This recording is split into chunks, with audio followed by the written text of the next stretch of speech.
weakens and turns more showery by the afternoon, some sunshine between the showers, more settled by Friday.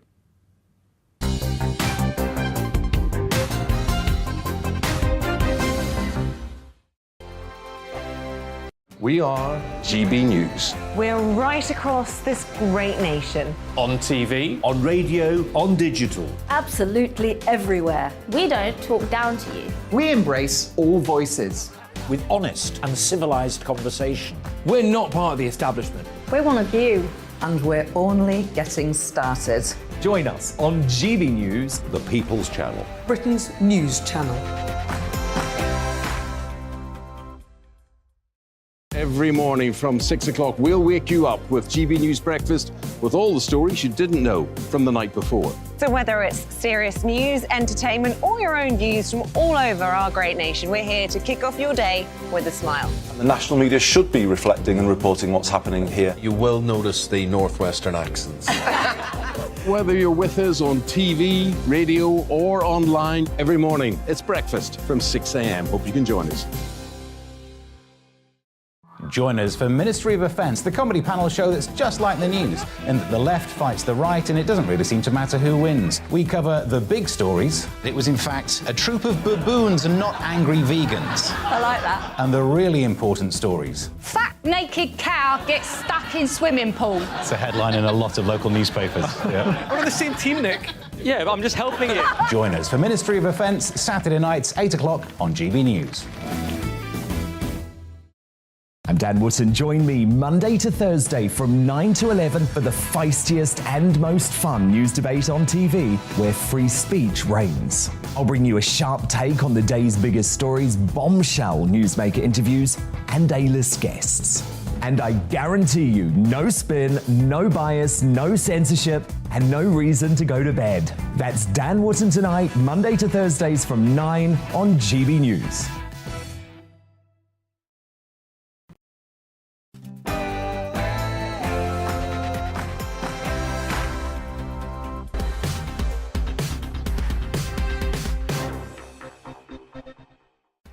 Hello and welcome to Brazier, some fast-paced news from 4 until 6. In the next hour, a blow for households this afternoon as the boss of the UK's energy regulator, Ofgem, warned the price cap is likely to rise to about £2,800 come October. Jonathan Brearley's the man. He compared the cost of fuel to the oil crisis in the 1970s. Reaction next. Also, police forces across the UK set to roll out compulsory racism training for officers who've been told not to see being woke as a bad thing. But with police stations closing at the rate of one a fortnight, are mandatory Black history lessons really what's needed? Former Detective Superintendent of the Met, Shabnam Chowdhury, will have her say here in the studio. And a number of high-profile stars, including Novak Djokovic, have hit out at Wimbledon's decision to ban all Russian and Belarusian players from the tournament this year. Our debate then this hour will be asking, was Wimbledon right to introduce that ban? With me for the next 2 hours or thereabouts, the consultant editor at the Daily Mail, Andrew Pearce. But first, the latest news headlines with Polly.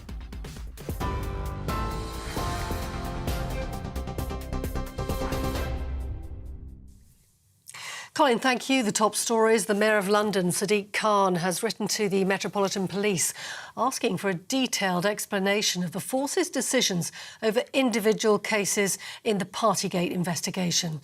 That comes as leaked pictures published by ITV News show the Prime Minister raising a glass at an office gathering in November 2020 when a national lockdown was in place.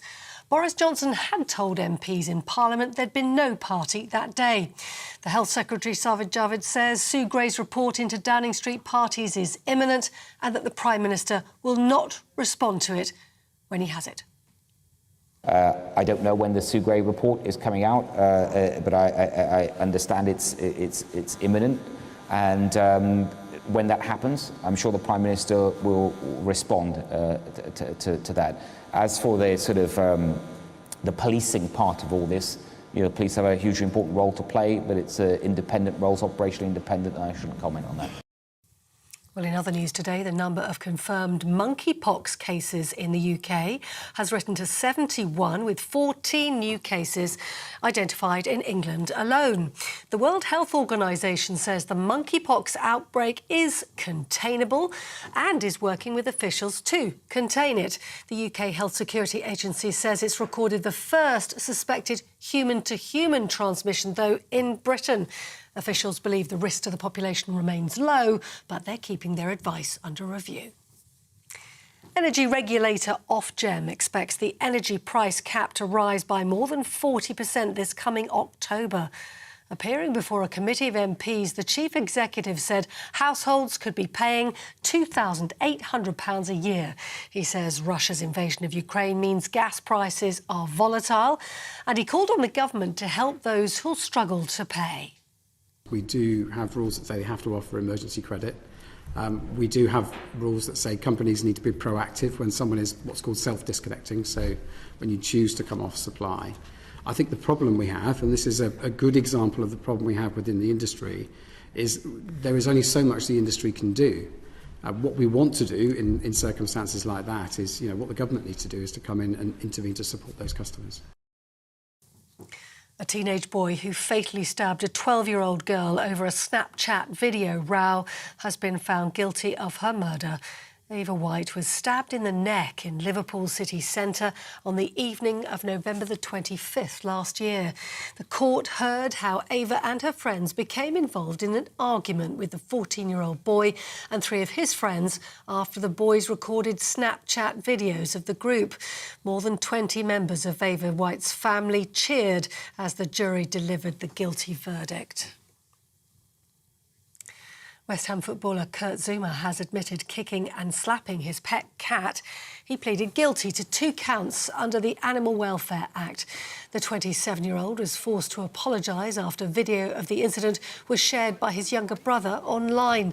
The Chief Inspector of the RSPCA, Dermot Murphy, told GBNews why the case went to court. Treating an animal in that way is just not acceptable, and we were genuinely shocked when we saw the footage. What makes this even worse is that this was videoed and thought appropriate to share online as well. And I think this case demonstrates we'd like it to make sure it reminds people that animals should be treated with compassion, respect and care, and that we will not tolerate cruelty. 3 people have been arrested after protesters disrupted oil company Shell's annual shareholder meeting at Central Hall in Westminster. The company's chairman was forced to pause the meeting for 2 hours when demonstrators came into the room, several gluing themselves to chairs. MPs have been told nurses are struggling to pay their rent and are having to rely on food banks. The Royal College of Nursing says it's a critical situation in the UK that they can't afford to ignore. It follows reports that 6 NHS trusts have set up food banks to help staff cope with rising living costs. And as you've been hearing, over 130,000 journeys have already been made today on Crossrail's Elizabeth line after it opened to the public this morning. Hundreds of enthusiasts from across the country queued in central London, hoping to be among the first passengers to ride the service. The Mayor, Sadiq Khan, described it as a game changer that would benefit the whole country. You're with GB News. More news as we get it. Right now, time for Brazier.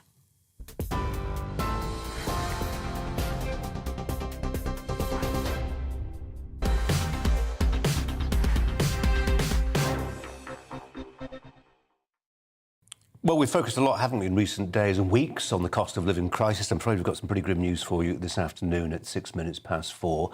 And it's this, that households could see their energy bills skyrocket by almost £800 come October, as the boss of the energy regulator, Ofgem, suggested the energy price cap, it limits how much providers can raise prices, it's expected to increase to £2,800 a year. Not certain. This is what he expects. This is Jonathan Brearley. He told the Business, Energy and Industrial Strategy Committee the rise was a, quote, once-in-a-generation event not seen since the oil crisis of the 1970s. Let's turn to Andrew Pearce, who's going to be with us for the show today. This is a massive jump, Andrew, plain and simple. It's a disaster for families. Many of them just simply won't be able to afford it. Now, a lot of this is out of the government's hands because it's global factors, the war in Ukraine and all the rest of it. But there are things the government can do.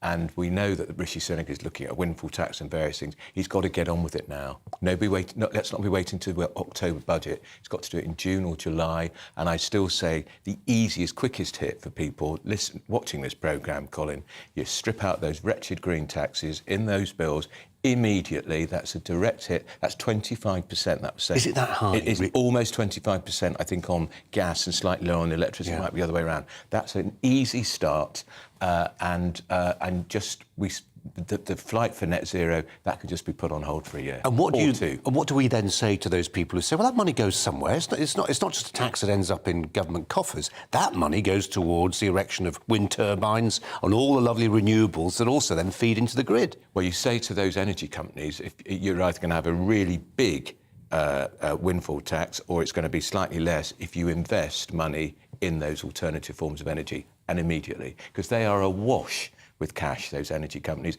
I thought it was outrageous to hear that bloke from E.ON the other day saying, government's got to do more, government's got to do more.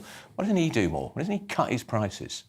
Is this, when it comes to what the government can do about it, do you think it'll be targeted support for people who are struggling with their fuel bills, or will there be something more ideological, a penny off income tax, say? Well, they can get rid of the VAT off energy bills immediately, which is one of the great benefits, apparently, of leaving the European Union, which I voted for. I'm not surprised they haven't done it already. No, I think it'll be targeted, and there's a lot of talk now amongst Tory MPs that they'll help people on universal credit.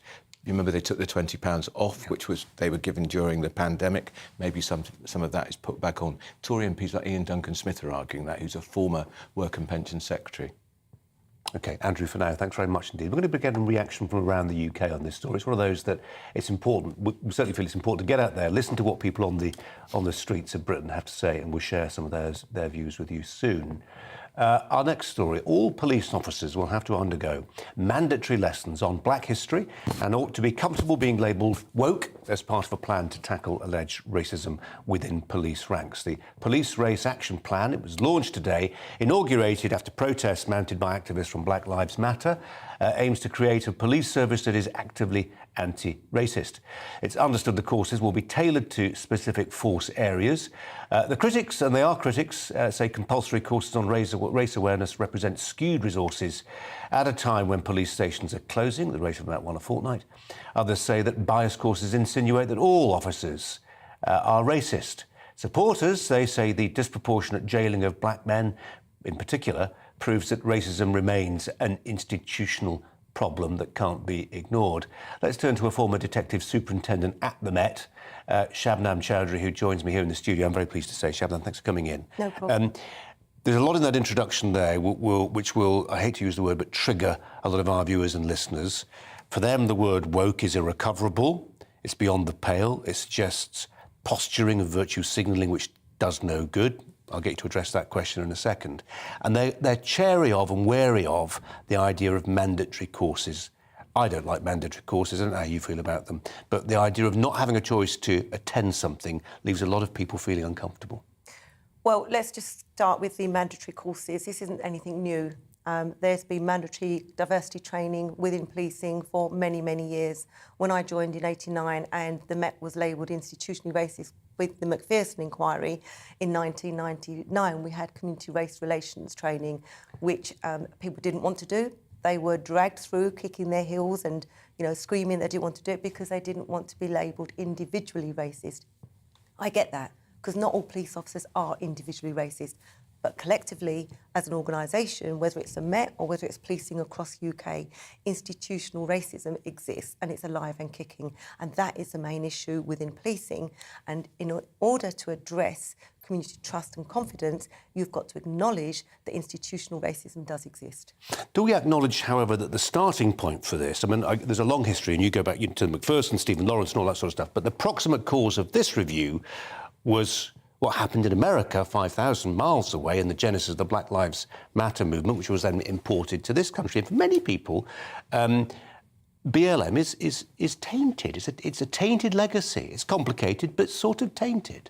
Well, I think the most important thing here is that, yes, it did start in America, but I think what it did was it ignited a movement across globally and across policing, across communities. It doesn't affect just policing. This is about the judicial systems, this is about education, this is about black people, Asian people being disproportionately targeted or being disproportionately undermined, getting prison sentences, stop and search, use of taser, use of handcuffs. You know, the list goes on. Internally within policing, there's some huge cultural issues around the disproportionate targeting of black and Asian officers who are subjected to misconduct, to performance, who are more likely to be sacked than their counter-white colleagues. Andrew Pearce, the Daily Mail did a lot, and a lot that was unexpected at the time on the killing of Stephen Lawrence. Yeah. But how will you cover this story tomorrow? And we campaigned relentlessly, and part of that campaign is the reason why some of Stephen Lawrence's killers are now behind bars. Look, the Daily Mail is no supporter of woke, as you well know, nor am I. Our concern about this organisation that's being set up to coordinate this, some of the people involved in it, are, one of them wants to defund the police, heaven's sake. Another one is a Labour council who's got a visceral hatred of the Tories.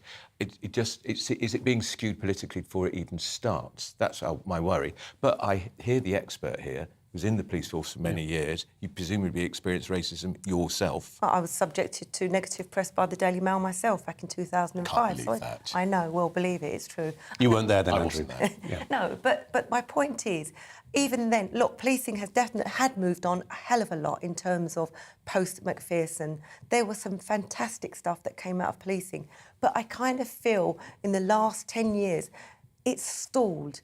It's festered a culture within policing that has then permeated out into open communities and has a detrimental effect on policing, sections of... Shebna, I know it's become not the done thing to question anything that the Macpherson report came up with, and it clearly did a lot of good work. But one legacy I think it left us with was this idea that if you feel yourself to have been the victim of a crime that was motivated by a particular type of malice, then ipso facto it has to be true.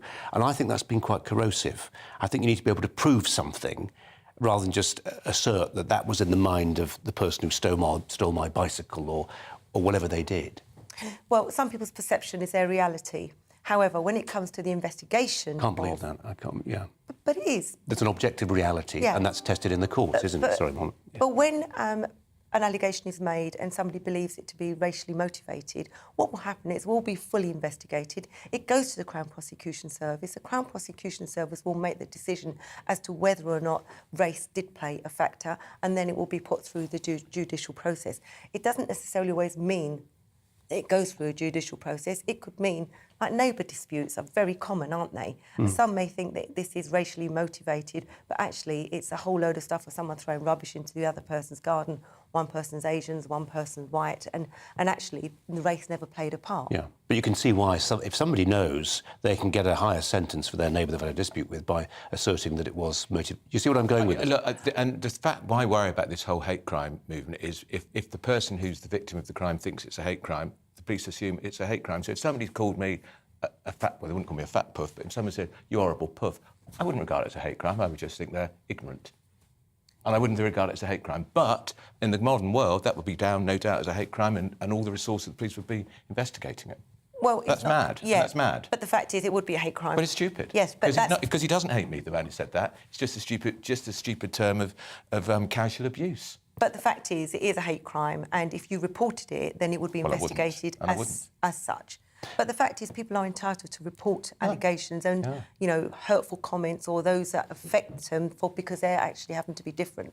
But can I just... No, we've got to move on. But this is exactly the kind of conversation I think we need to have more. It's frank, it's candid, it's penetrating, and it's necessary. And I appreciate you coming to talk about it, Shannon. Really, let's see you again, I hope.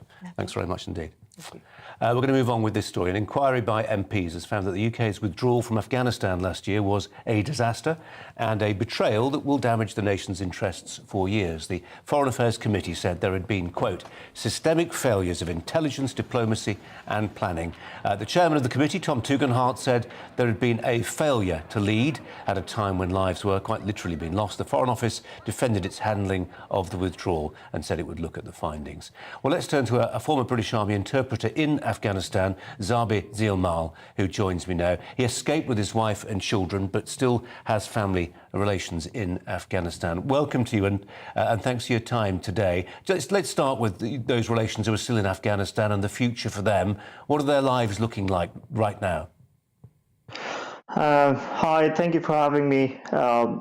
Well, it's like a disaster, to be honest, and especially those interpreters who are left behind. And at least that could happen on the initial stages, like when the government was on place and nothing was changed at that time.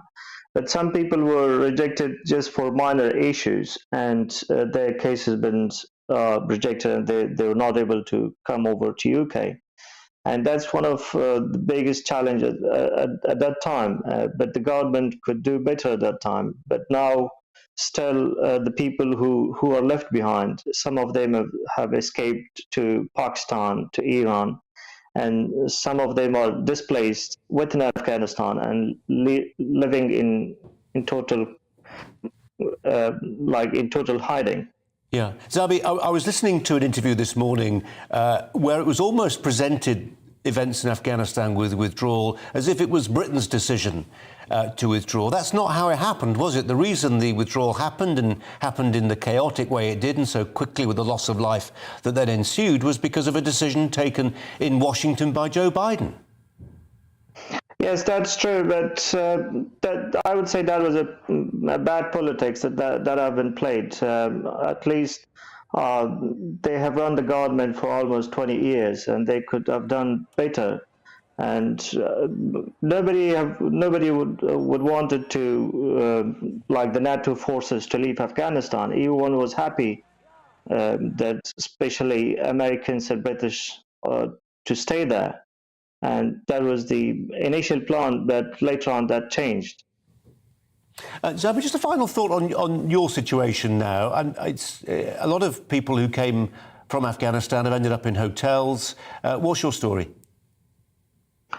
Well, I came on August of the 12th, and then I stayed for 12 days in a hotel in Manchester, and then I was moved to Staines, Middlesex. So I stayed there for almost 3 months, and it was boring and exhausting. And somehow the time was just passing, and the kids were not going to school, and a lot of things could have happened in that time frame. But looks like the process was very slow. But maybe that was just because of the chaos happened in Afghanistan, and a lot of people came in. But it may have been slow and tedious and boring, but I think we can all probably agree it was better than the alternative in Afghanistan. Zabi Zilmal, thanks very much indeed for your time. Thanks very much indeed. Thank you. Andrew Pearce is alongside me. It was a foul-up, an almighty foul-up, but terrible. It was. I mentioned Tom Tugendhat in the introduction there, chairman of the Foreign Affairs Select Committee. People like Tom Tugendhat, you could see the train coming down the track, powerless to do anything about it. Once the Americans had made up their minds, that was that. Well, but we knew that Biden was taking the troops out. They had months to prepare. They should have been getting those people out much sooner. My own newspaper campaigned long and hard to get some of those interpreters out. They risked their lives for this country, for the government, for the troops, and some of them are still there. And shame on the government over that. Yeah, and we're about to talk about Boris Johnson. I don't think, broadly, I'm a fan of our Prime Minister, but I think the idea of putting dogs and cats on a plane ahead of... Oh, come on. Yeah, and there is no doubt he got involved in that. And to the fury of Ben Wallace, the Defence Secretary, who's one of the really good guys in the cabinet. I mean, his fury was unbridled. Yeah, because men, troops, human beings first. Yeah. Andrew, for now, thanks very much.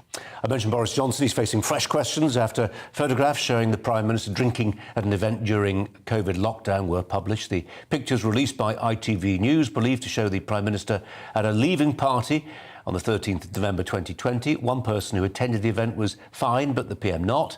The Met Police has been facing some calls to explain why Mr Johnson did not receive a fine. Let's turn to our political correspondent Tom Harwood, who joins us now. Tom, hi to you. Calls for transparency from the Met.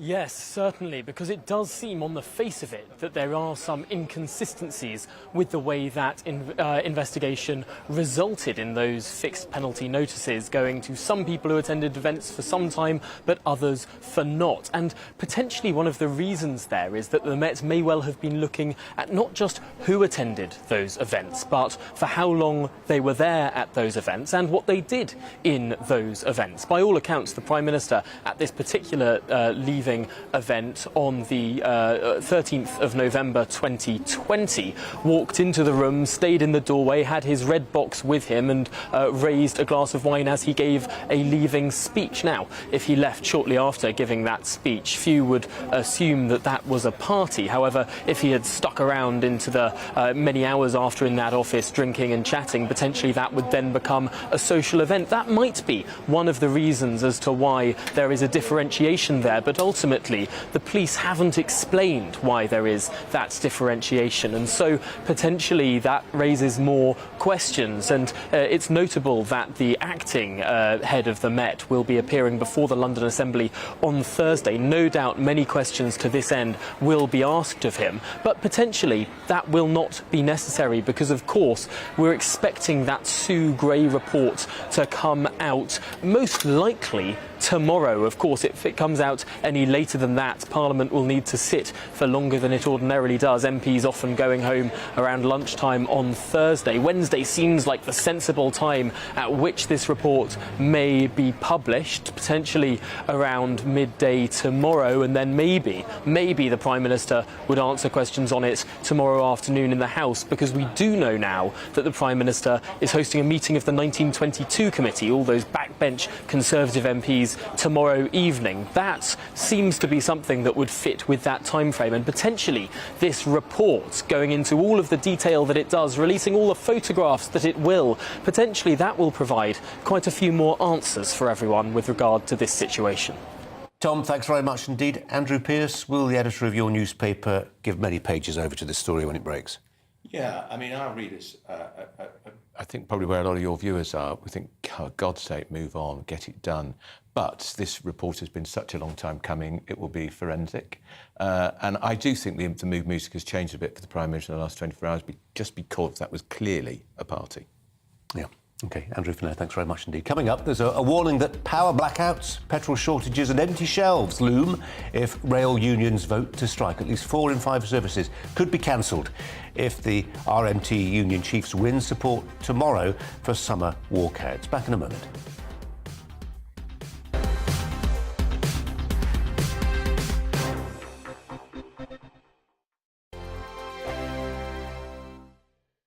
We are GB News. We're right across this great nation. On TV, on radio, on digital. Absolutely everywhere. We don't talk down to you. We embrace all voices. With honest and civilised conversation. we're not part of the establishment. We're one of you. And we're only getting started.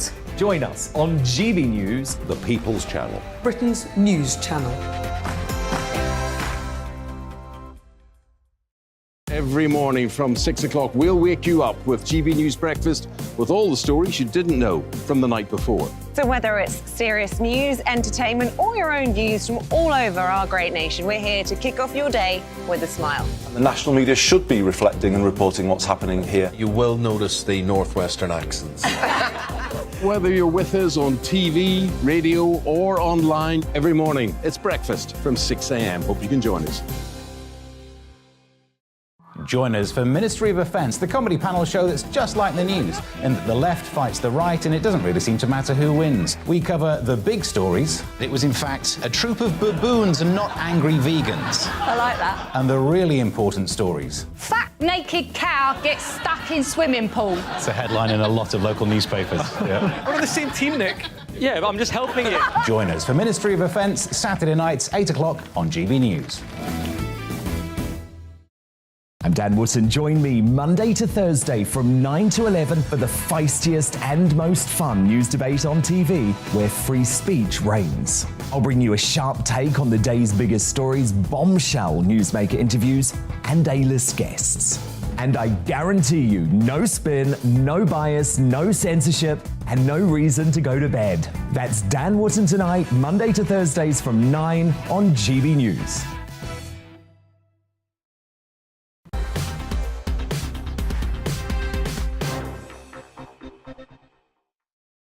Well, we're talking about the cost of living crisis, shades of the 1970s. Here's another story that conjures up or evokes memories from 40, 50 years ago. Power blackouts, petrol shortages, empty shelves, all looming potentially if the rail unions vote to strike. At least 4 in 5 services could be cancelled if RMT union chiefs win support for summer walkouts, likely to happen in June.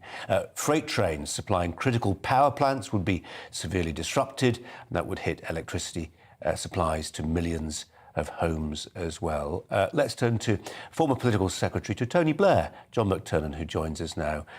Welcome to you, John McTernan. I appreciate your time. I think I'm right in saying the passenger numbers on the railways are about 80% of what they were pre-COVID. So in one sense, this is an act of self-harm by the unions if they go on strike. Well, the government are getting what they asked for. The government decided to act as though they've nationalised the railways, and what happens is you get the workforce if you do that. And this is a workforce that's used to bargain in the private sector, getting private sector pay awards, which are far higher than public sector pay awards. And the government has said, no, you can't have that. You've got to have what teachers have. You've got to have what nurses have, 1.5%. And I think the government are reaping what they have sowed. Much easier for them if they just left the railways in the private sector, which is, a much more conservative thing to have done. I mean, government ministers will always say, now's not the time, guys. But when you've got supply chains that have been shown to be quite fragile during lockdown, and you've got people warning that freight trains bearing the staple necessities of life might be severely disrupted with all the knock-on effects of supermarket shelves, we all remember how that looks from lockdown, then they've probably got a point. This isn't a great time to be doing this. Oh, look, it's scaremongering. Most of our food is supplied on lorries. Very little of our transport to work outside of London is done on trains. And as we've learned during the pandemic, people can just work from home. The people who use railways to get to work, the commuters, they're middle class. They can work from home. I don't see why there's so much panic in the government about this. I suppose it's because they've got so unused to facing up to unions. That's one of the reasons Margaret Thatcher privatised all the industries, was so that politicians weren't in charge. Politicians didn't have to make the decisions. The market would let them decide. And the issue is, we'll be really clear. If the government just said, everybody should work from home during the period of the rail strike, they could neuter the effect of the rail strike. And this is, both sides are saber rattling, and both sides need to sit around the table. But the government need to understand, are they strong or are they weak? Are they in charge or are they not in charge? Is it the subsidy that they've got, that they give to the railway industry, which is that the control that they have? If they're in charge, sit out a strike. What would Margaret Thatcher do? She wouldn't be flapping, she'd be breaking the unions. Yeah. It's not just about pay, this is it. I mean, there's an element of Network Rail saying, look, the world's moving on. People are pioneering all kinds of new ways of doing things, including running railways all around the world. There are things we can learn from them. Whether that's the sort of thing that's going to be popular as we see another ticket office closed, another human being disposed of and replaced by a computer that wants you to put in your app details is another matter. But do they have a point when they say, actually, because we came up with railways first, sometimes we cleave to working practices which are a bit outdated? Well, look, I think by and large the unions modernised on the railways. Most of the trains are now... No, and it's funny, whenever you mention technology, as I just did, the technology fails. Andrew Pearce is on hand to rescue me, I hope. Andrew Pearce...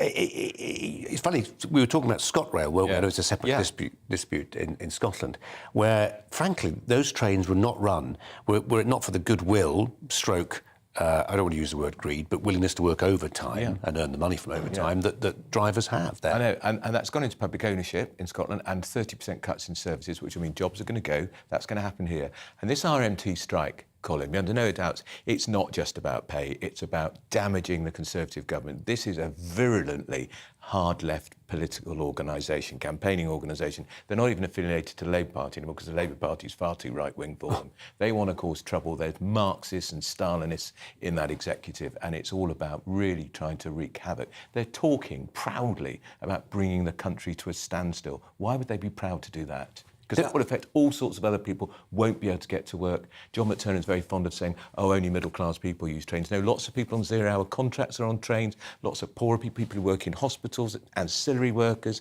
cleaners, they won't be able to get to work and they might not get paid. And that, the RMT, they couldn't care less. He did say that, didn't he? I should have picked him up on that. I let that one go. But I mean, there was a time, wasn't there, when the railways could hold the country to ransom. Those times are gone, aren't they? Because he also made the point that people do drive and they've got that option in a way that wasn't always true. And the other thing as well, we, the taxpayer, pumped an extra £16 billion into those railways during the pandemic because of the collapse in the number of people using the trains who haven't come back.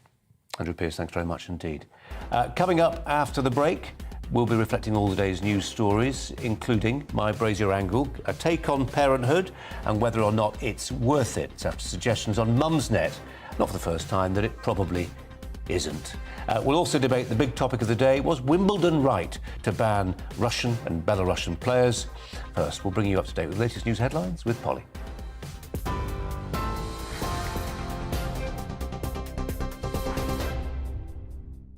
Colin, thank you. The top stories. The Mayor of London, Sadiq Khan, has written to the Metropolitan Police asking for a detailed explanation of the force's decisions over individual cases in the Partygate investigation.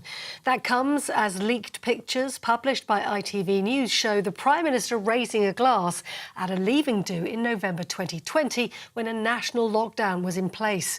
Downing Street reportedly expects to receive Sue Gray's report into lockdown parties tomorrow.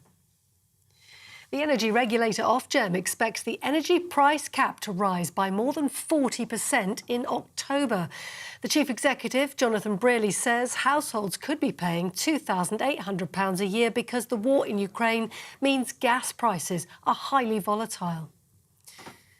The number of confirmed monkeypox cases in the UK has now risen to 71, with 14 new cases identified in England. UK health officials believe the risk to the population remains low, but they're keeping their advice under review. And a teenage boy who fatally stabbed a 12-year-old girl over a video has been found guilty of her murder. Ava White was stabbed in the neck in Liverpool city centre on the evening of November the 25th last year. And 3 people have been arrested after protesters disrupted oil company Shell's annual shareholder meeting at Central Hall in Westminster. The company's chairman was forced to pause the meeting for 2 hours while demonstrators came in the room and glued themselves to chairs. 130,000 plus journeys have already been made on Crossrail's Elizabeth line today after it opened to the public this morning. Hundreds of enthusiasts from across the country and indeed the world queued in central London, hoping to be among the first passengers. The Mayor Sadiq Khan described it as a game changer that will benefit the whole country. On TV, online and on your radio via DAB+. You're with GB News. Colin Brazier here in a few moments.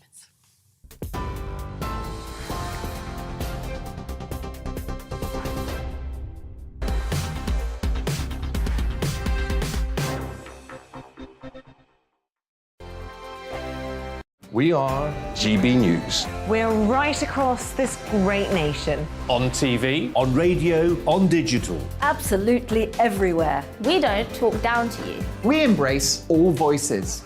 With honest and civilised conversation. We're not part of the establishment. We're one of you. And we're only getting started. Join us on GB News, The People's Channel. Britain's news channel. Every morning from 6 o'clock, we'll wake you up with GB News Breakfast with all the stories you didn't know from the night before. So whether it's serious news, entertainment, or your own views from all over our great nation, we're here to kick off your day with a smile. And the national media should be reflecting and reporting what's happening here. You will notice the northwestern accents. Whether you're with us on TV, radio, or online every morning, it's breakfast from 6 a.m. Hope you can join us.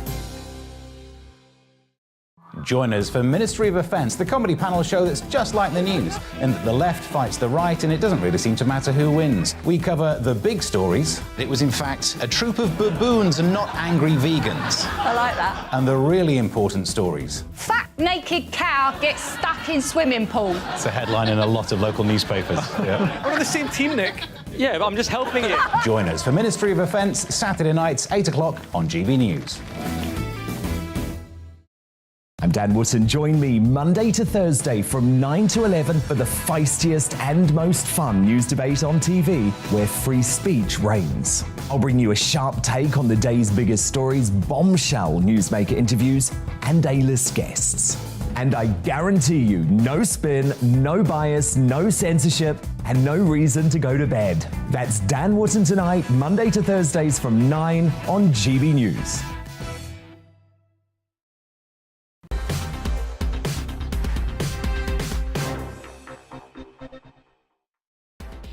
You're with GB News. You're with Colin Brazier on TV, online and on digital radio. Top stories, at well past 4:30 this afternoon. The typical household energy bill is set to rise by £800 a year from October. Ofgem boss Jonathan Brearley said the energy price cap, which limits how much providers can raise prices, is expected to increase to £2,800 a year because of volatility in gas prices, amongst other things. The UK Health Security Agencies confirmed the number of monkeypox cases in the UK has now risen to 71. 14 new cases identified in England today. Health experts stress that the overall risk remains low and that the disease can be contained. And the long-awaited Elizabeth line in London opened today, 73 miles from Essex to Reading via London, has seen delays, has gone over budget, but more than 130,000 passengers on board the first trains running within the first few hours of its launch. We'll be discussing that shortly. Every 6 months or so, when Mars is rising Sagittarius, or whatever makes these things happen, a forum opens on the popular and lucrative website Mumsnet, asking whether parenting is worth the candle. A few tired mums and dads step forward to say it's all been a terrible letdown, nobody warned them how awful it was going to be, etc., etc.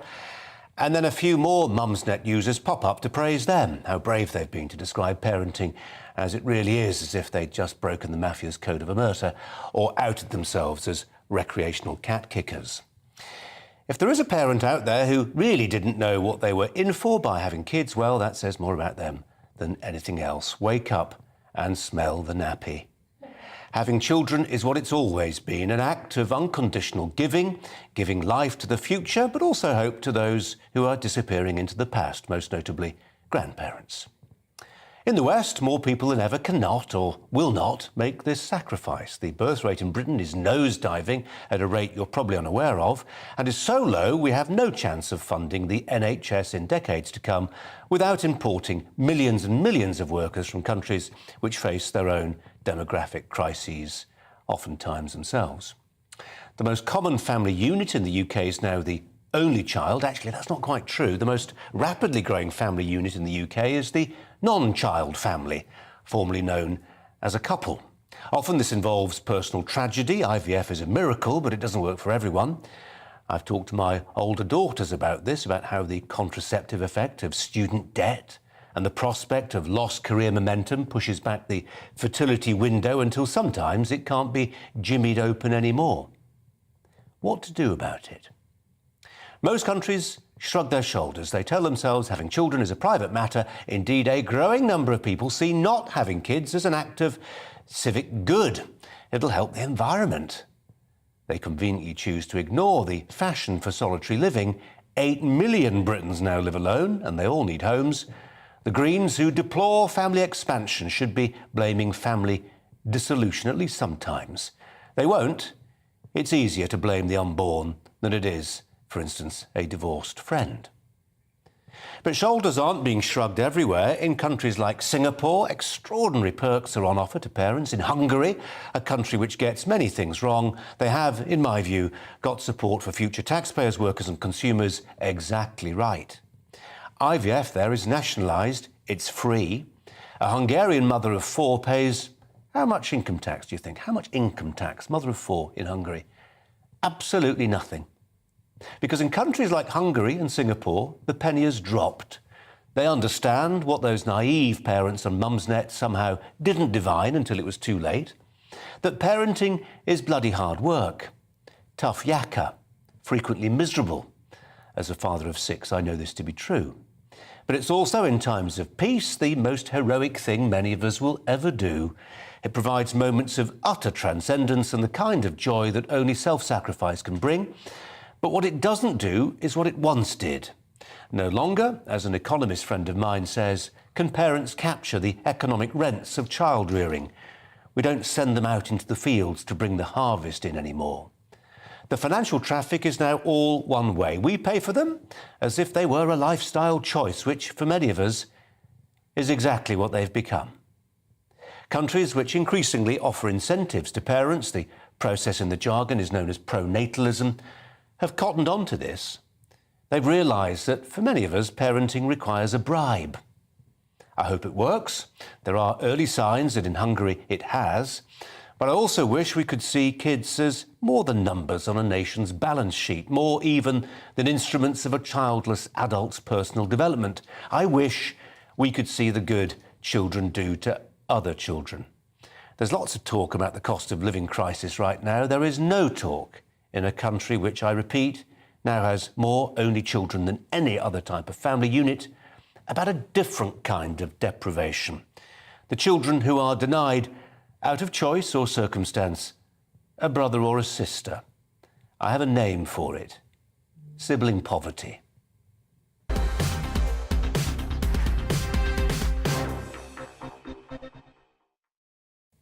Andrew Pearce is alongside me today. Demography, do people care? I think they do. Yeah. You clearly do. Ooh.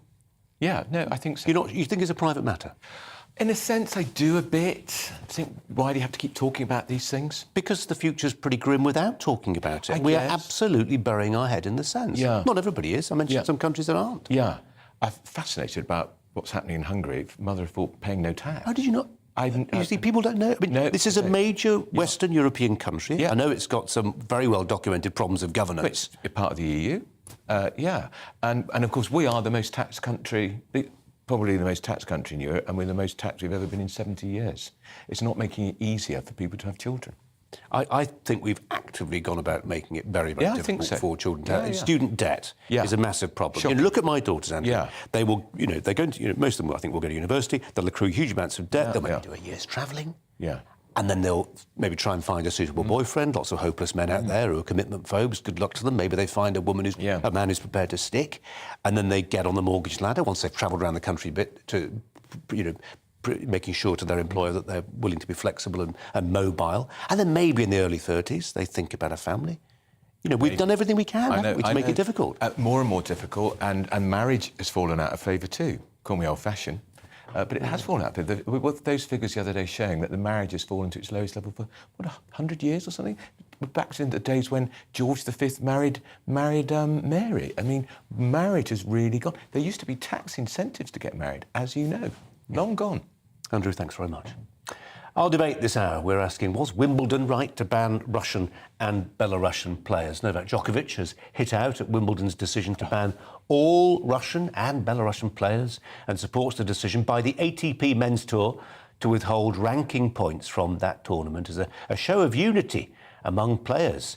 Djokovic, who will defend his Wimbledon title this summer, called the All England Club's ban of players over the invasion of Ukraine a mistake and criticised Wimbledon organisers for their lack of communication. It's a pretty bold question. Was Wimbledon right to ban Russian and Belarusian players? And we're joined by former tennis correspondent at the Sunday Times, Barry Flatman, and Andrew Pearce is going to weigh in from this end of things as well. Barry, I suppose if you look at it from one angle, if you look at it from the All England Club's angle, could they permit a possibility that, say, Medvedev was there picking up the trophy, being presented with it by the Duchess of Cambridge?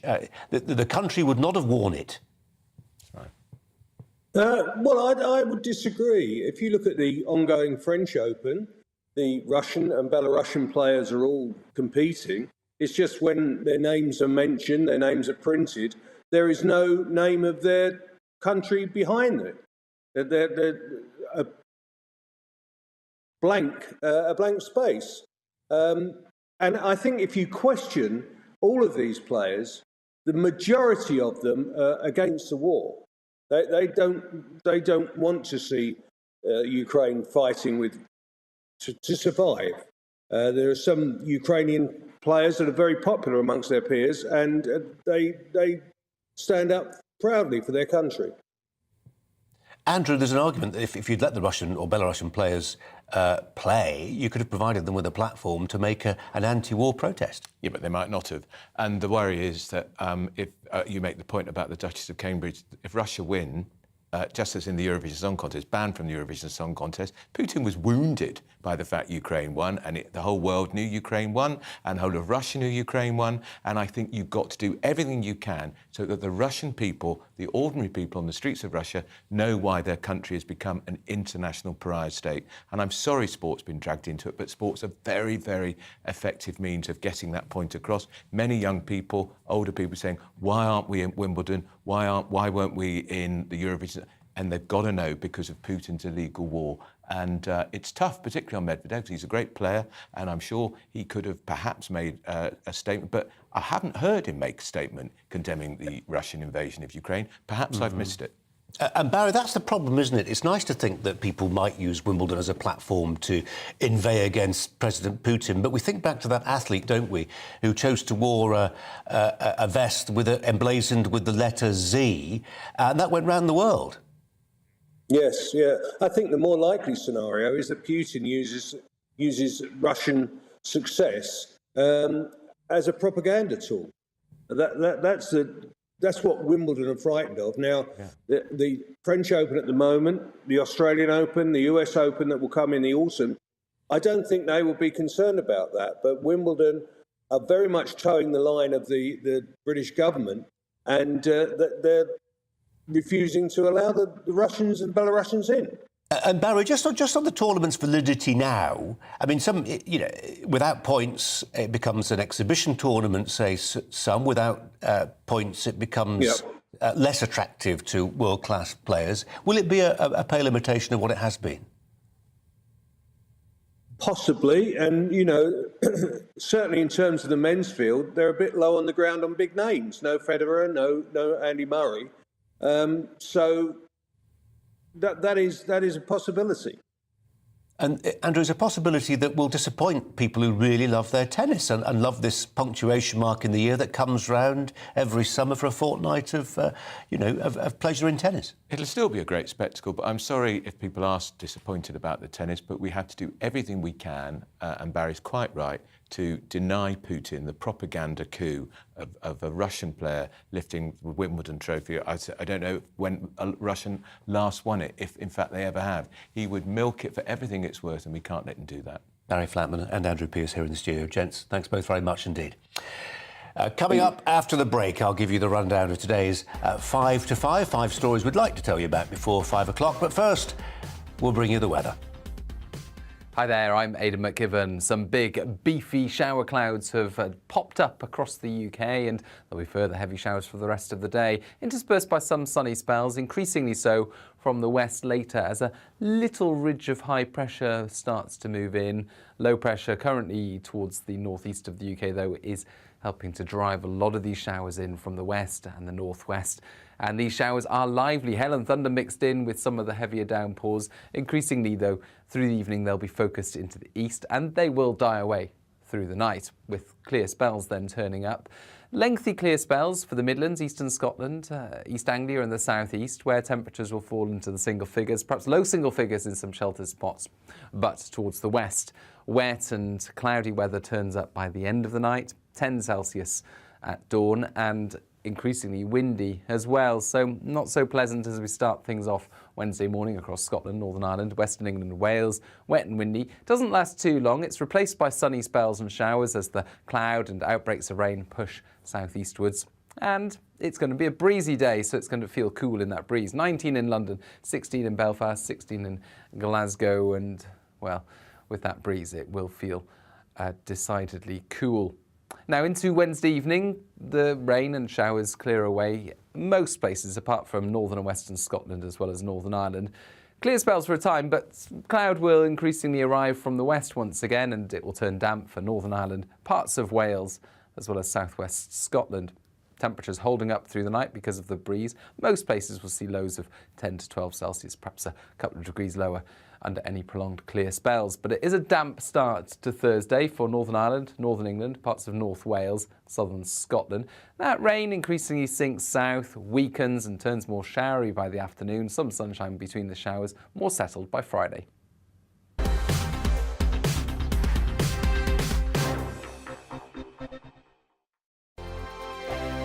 We are GB News. We're right across this great nation. On TV, on radio, on digital. Absolutely everywhere. We don't talk down to you. We embrace all voices. with honest and civilised conversation. We're not part of the establishment. We're one of you. And we're only getting started. Join us on GB News, the People's Channel, Britain's news channel. Every morning from 6 o'clock, we'll wake you up with GB News Breakfast with all the stories you didn't know from the night before. So whether it's serious news, entertainment, or your own views from all over our great nation, we're here to kick off your day with a smile. And the national media should be reflecting and reporting what's happening here. You will notice the northwestern accents. Whether you're with us on TV, radio, or online, every morning, it's breakfast from 6 a.m. Hope you can join us. Join us for Ministry of Offence, the comedy panel show that's just like the news, in that the left fights the right and it doesn't really seem to matter who wins. We cover the big stories. It was in fact a troop of baboons and not angry vegans. I like that. And the really important stories. Fat naked cow gets stuck in swimming pool. It's a headline in a lot of local newspapers. Yeah. We're on the same team, Nick. Yeah, but I'm just helping you. Join us for Ministry of Offence, Saturday nights, 8 o'clock on GB News. I'm Dan Wootton. Join me Monday to Thursday from 9 to 11 for the feistiest and most fun news debate on TV, where free speech reigns. I'll bring you a sharp take on the day's biggest stories, bombshell newsmaker interviews, and A-list guests. And I guarantee you, no spin, no bias, no censorship, and no reason to go to bed. That's Dan Wootton tonight, Monday to Thursdays from 9 on GB News.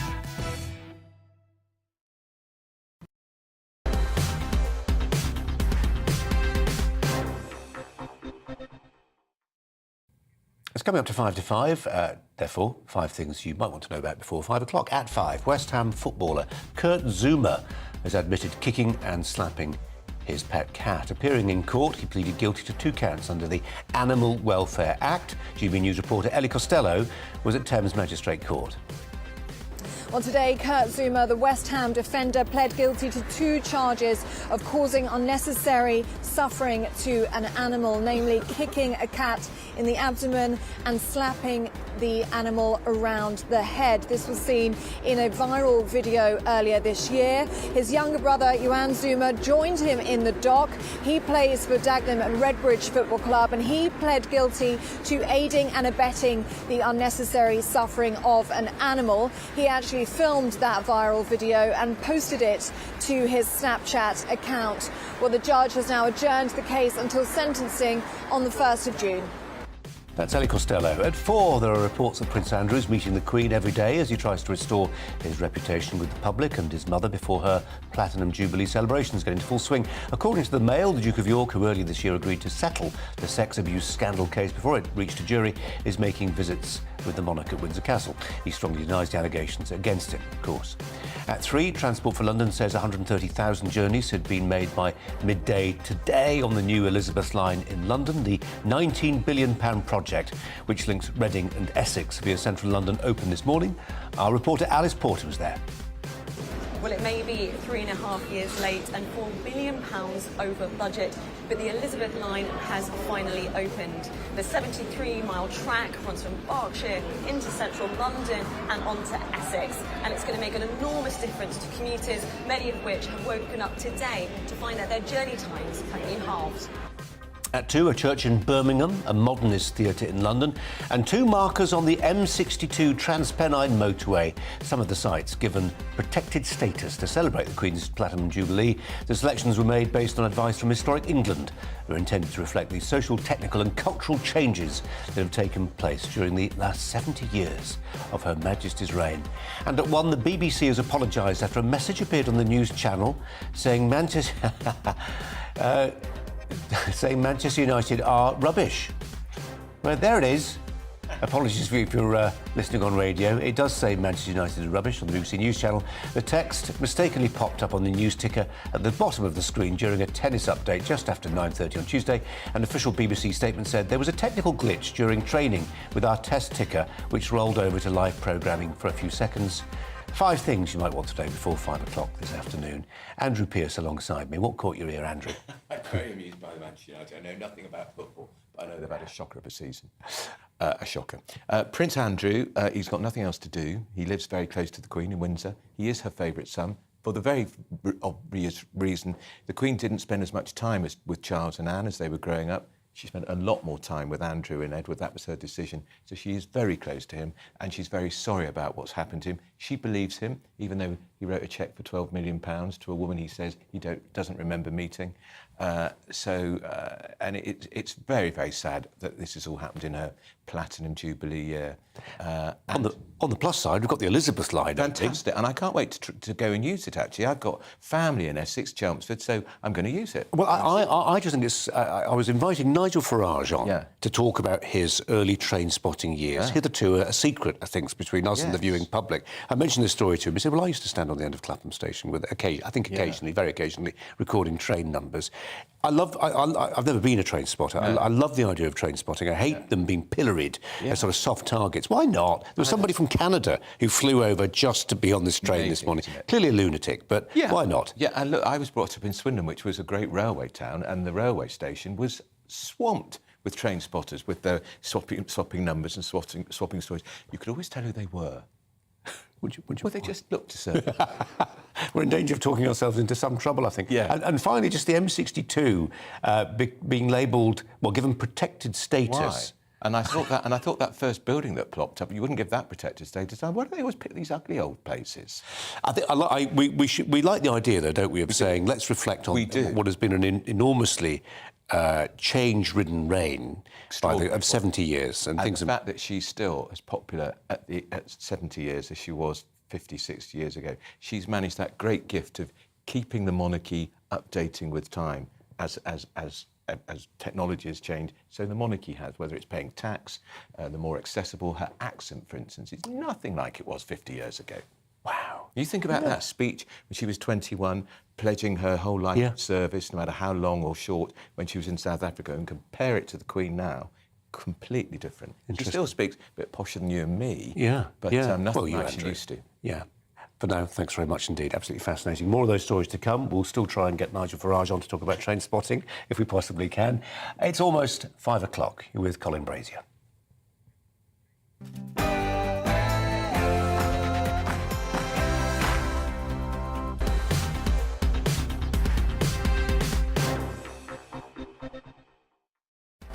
And coming up live at 5, energy prices are set to rise by almost £1,000 from October. The boss of UK's energy regulator, Ofgem, warned the price cap is expected to rise to some £2,800 come October. This is Jonathan Brearley, who compared the cost of fuel to the oil crisis of the 1970s.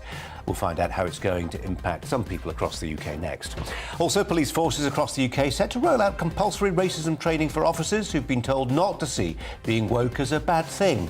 But with police stations closing to the tune of one a fortnight, are mandatory Black history lessons really what's needed?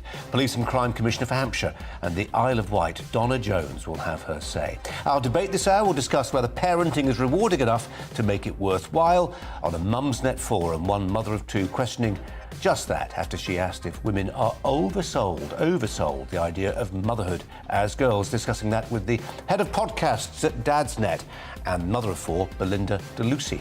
With me throughout the show, the consultant editor at the Daily Mail, Andrew Pearce. But first, the latest news headlines with Polly.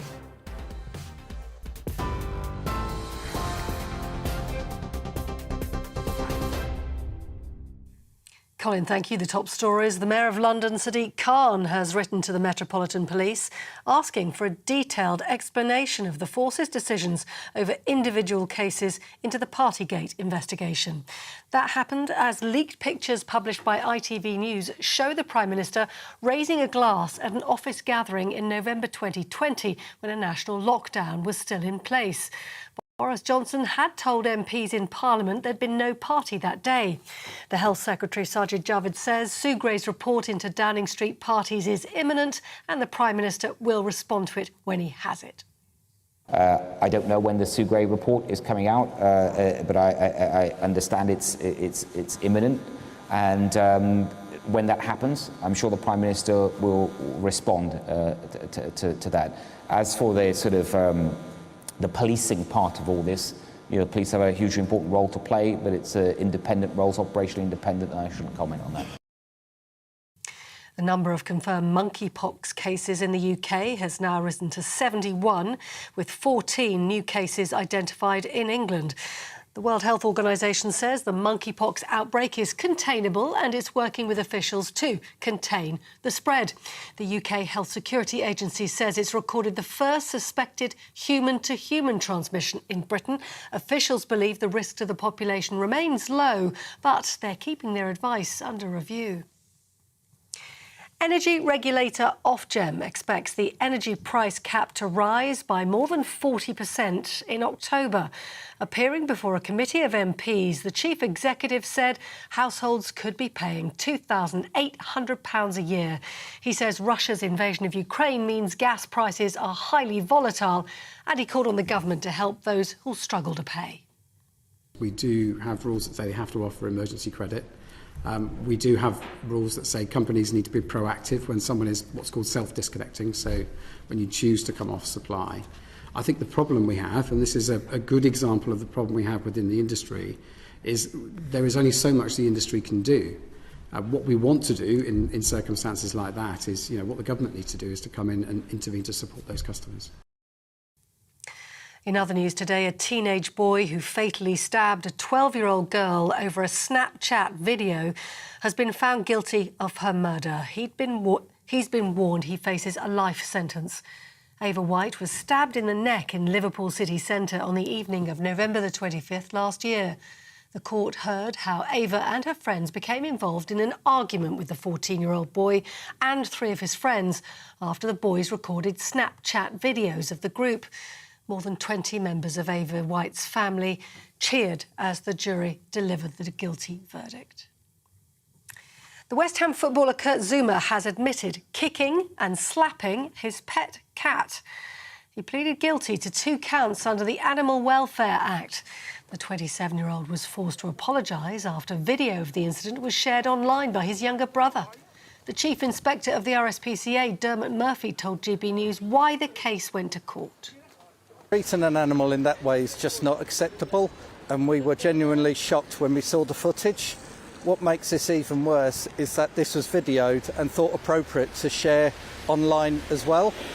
And I think this case demonstrates we'd like it to make sure it reminds people that animals should be treated with compassion, respect and care, and that we will not tolerate cruelty.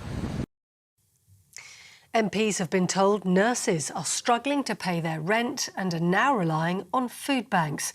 The Royal College of Nursing says it's critical in the UK and they can't afford to ignore it. It follows reports that 6 NHS trusts have set up food banks to help staff cope with rising living costs. The UK has condemned what it calls President Putin's despicable blockade preventing food exports from Ukraine. The government says it's continuing to work with international partners to help resume Ukraine's grain exports. It has, however, no current plans to deploy Royal Navy warships to the Black Sea to stop Russia's blockade of Odessa. Transport Secretary Grant Shapps told Sky News that famine caused by grain and food shortages due to the invasion of Ukraine could cause more deaths than the war itself. Over 130,000 journeys have already been made on Crossrail's Elizabeth line after it opened to the public this morning. Hundreds of enthusiasts from across the country and indeed across the globe queued in central London, hoping to be among the first passengers to ride the service. The Mayor of London, Sadiq Khan, described it as a game changer that will benefit the whole country.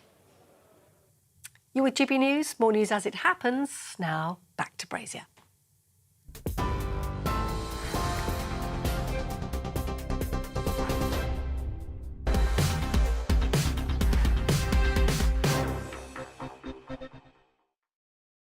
We're doing a lot of stories about the cost of living crisis, aren't we? Have done in recent days and weeks. But today, a real blow for households who could see their energy bills skyrocket by almost £800 come October, as the boss of the energy regulator Ofgem has suggested the energy price cap, it limits how much providers can raise prices, is expected, he thinks, to increase to £2,800 a year. These are the words of Jonathan Brearley, who told the Business, Energy and Industrial Strategy Committee the rise was, quote, a once-in-a-generation event not seen since the oil crisis of the 1970s. We're going to get the opinions of people out there in the country who are having to look at their pocketbooks, work out how they're going to pay for this in just a second. First, the thoughts of Andrew Pearce, the consultant editor of the Daily Mail, and the Mail, Andrew, have been running a lot on the cost of living crisis. This will be a big banner headline somewhere in the paper tomorrow. And it really does remind me of the 1970s because I was a teenager and it was just terrible. I mean, everything was going up. Families really were in difficulty. There weren't food banks in those days. And I can even remember it was all to do with OPEC and oil prices. And the Saudi oil minister was called Sheikh Yamani. You could hardly make it up. You imagine what the Daily Mirror and Sun's headlines were. But now Rishi Sunak's going to have to shake the money because his response in the spring statement was not good enough. It was woefully inadequate, in my view. And families are simply not going to be able to pay these bills. So he's going to bring in a windfall tax for sure, and they could well change the benefits, pay more in benefits, because families simply won't be able to pay these bills. One of our guests, wasn't you? It was one of our guests, wasn't it, who was saying, let's target the green levy. Me? It was you, sorry. Get rid of it. Yeah. Straight away. Well, that being so, let me tell you what Adam has written on fuel bills. Adam says if you remove the green levy from fuel bills, you're losing out on all the tax being paid by the people who can still comfortably afford their fuel bills. I think Adam Bolton means you and I. Yeah. It doesn't make sense. Help should be targeted to those most in need. Look, lots of middle-class families are going to struggle to pay these bills. It isn't just people at the poor end. This is going to be a real hammer blow for people with 3 or 4 kids, even if they're on middle income. No, it's the easiest and quickest way to help families. Families and people struggling with their bills are working out... And pensioners. Working out how it's going to affect their household outgoings. Let's get the thoughts of David Baum, who joins us from Watford. David, welcome to you. It's good of you to join us to talk about this. It's on many people's lips today, for weeks, really. What do you make of the cost of living crisis, the price cap, and just appraisers of your personal setup? How much goes out of the door on fuel bills at present? Well, we're probably luckier than a lot of people. We used to be with the main supplier of energy, but 12 years ago we moved to a brokerage firm, which has 2 initials, and obviously I don't know if you'll allow me to say which one it is. And we are paying less than we were. In fact, on the last bill, when we were with British Gas, we paid £160 a month for gas and electric each. So it's £320, we'll pay less than that a month, but it's going to go up. But what I don't understand is this whole thing with green energy. Everyone's so wrapped up to try and reduce our use of carbon fuels when we do have a source that could be included in our energy, mix it together and allow us to tap the resources that are out there already. But the government is going to have to do something to reduce the pressure on household budgets. Otherwise, we will have mass starvation at one point. I can see that happening. David, if there was one thing that government should do, is it a sort of catch-all that affects everybody? Well, I say everybody, a lot of people, like reducing income tax by a penny in the pound, or would it be something targeted for the folks struggling most to pay their bills?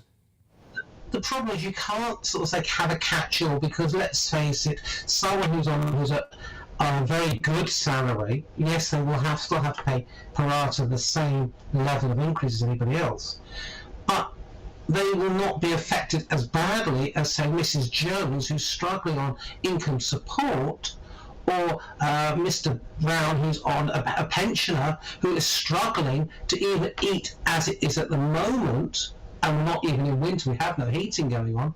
So these are the people that really need to be targeted, and if you're on income support, then I think that should be an automatic, say, right, we need to get your bills down, let's start doing it. OK, David Bam, good of you to share us your thoughts today. Thanks very much indeed. Now we move on. All police officers will have to undergo mandatory lessons on black history and should be comfortable being labelled woke as part of a plan to tackle alleged racism within the ranks. The Police Race Action Plan, it was launched today, but it was inaugurated following protests mounted by activists from Black Lives Matter, aims to create a police service that is actively anti-racist. It's understood the courses will be tailored to specific force areas. Critics say compulsory courses on race awareness represent skewed resources at a time when police stations are closing. Others say that bias courses insinuate that all white officers are racist. Supporters say the disproportionate jailing of black men proves that racism remains an institutional problem. The Hampshire and Isle of Wight Police and Crime Commissioner is Donna Jones, who joins me now to ponder on this one. Donna Jones, welcome to you. Is this necessary, a necessary step, do you think? Well, it was an interesting one when the NPCC, the National Police Chiefs Council, decided to undertake this review going back about a year ago. And let's not forget, this follows the government's Inclusive Britain report, which they commissioned again last year.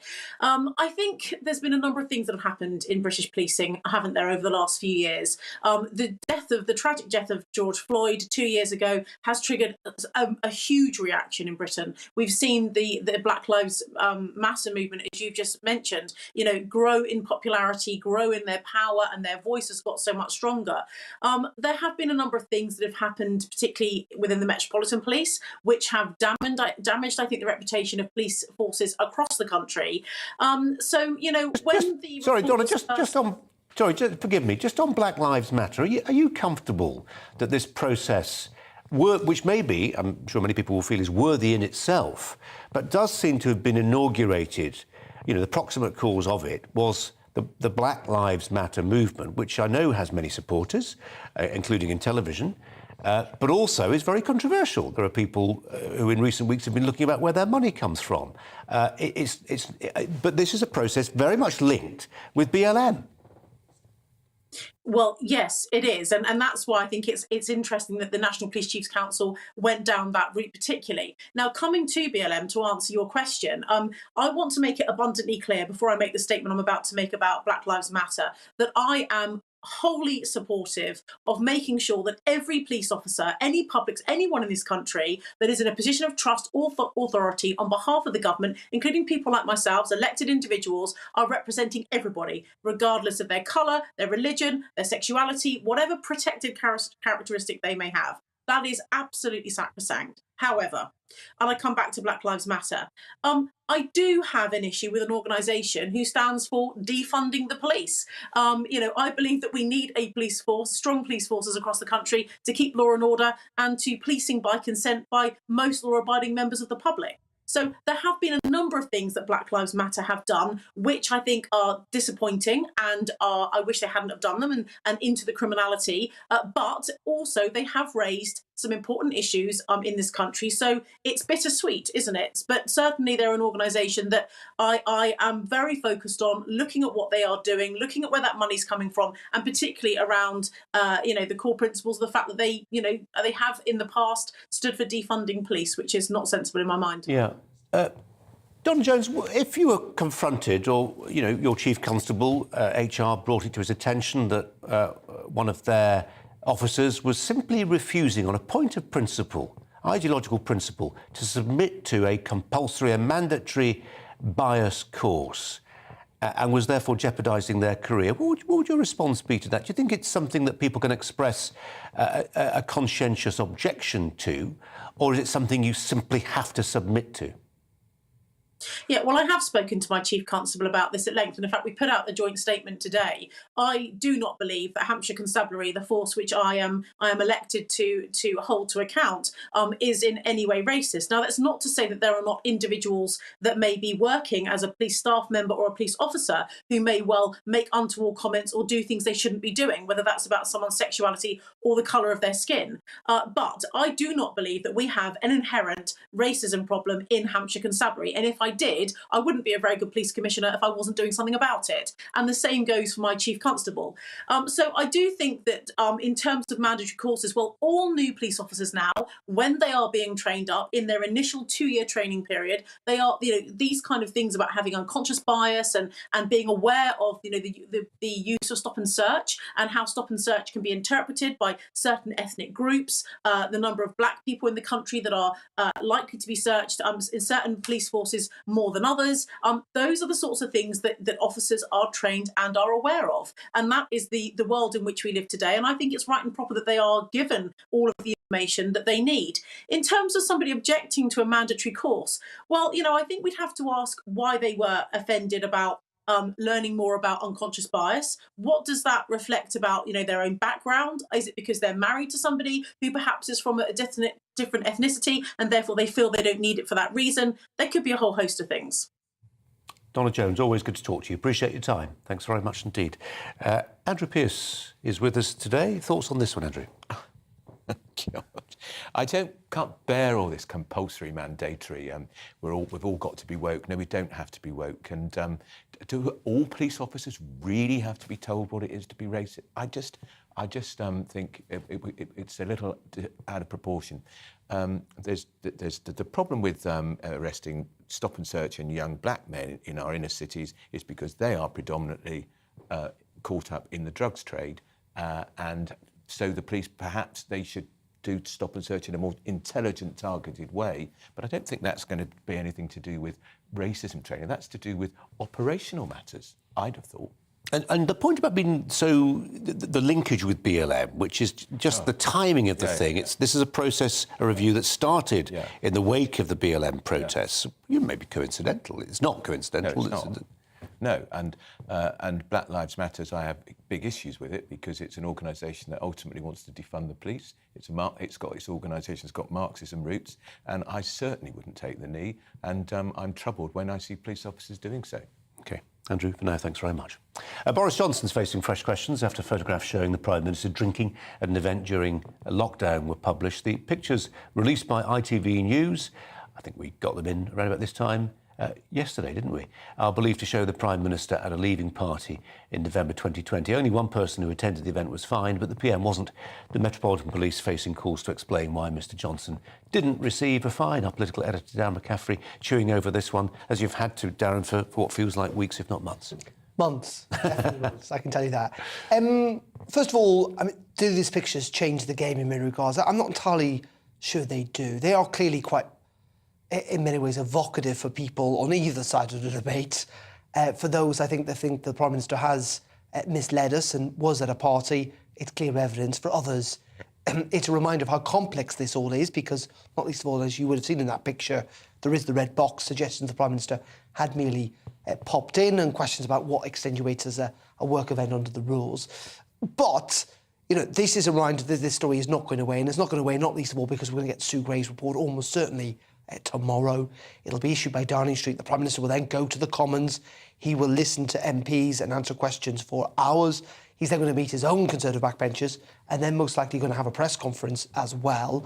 And I expect lots of apologies, essentially, from the Prime Minister. I think there's little doubt, irrespective of what you think the Prime Minister's actions were, that clearly the culture inside Downing Street was not in line with the rules and the guidance at the time. We're talking about over 80 people who've been fined for over 100 rule breaking. And it is extraordinary. We're talking about literally the law being broken inside Downing Street over 100 times during the pandemic. Where does this leave the Prime Minister? In the end, I don't think it's going to change the Sue Gray report. I think it's going to be damaging, but I don't think it's going to change public opinion. I think those that feel the Prime Minister has broken the rules, has not told the truth, are going to still think the same this time tomorrow. I suspect maybe a few more might be convinced, but those that think we should all move on and the more important things will also feel that this is the line in the sand in which we really do need to move on. I think, for me personally, I think the trickiest point for the Prime Minister is not about him personally getting fined or whether he may have broken the rules in those circumstances. Clearly, the police have already judged he did not.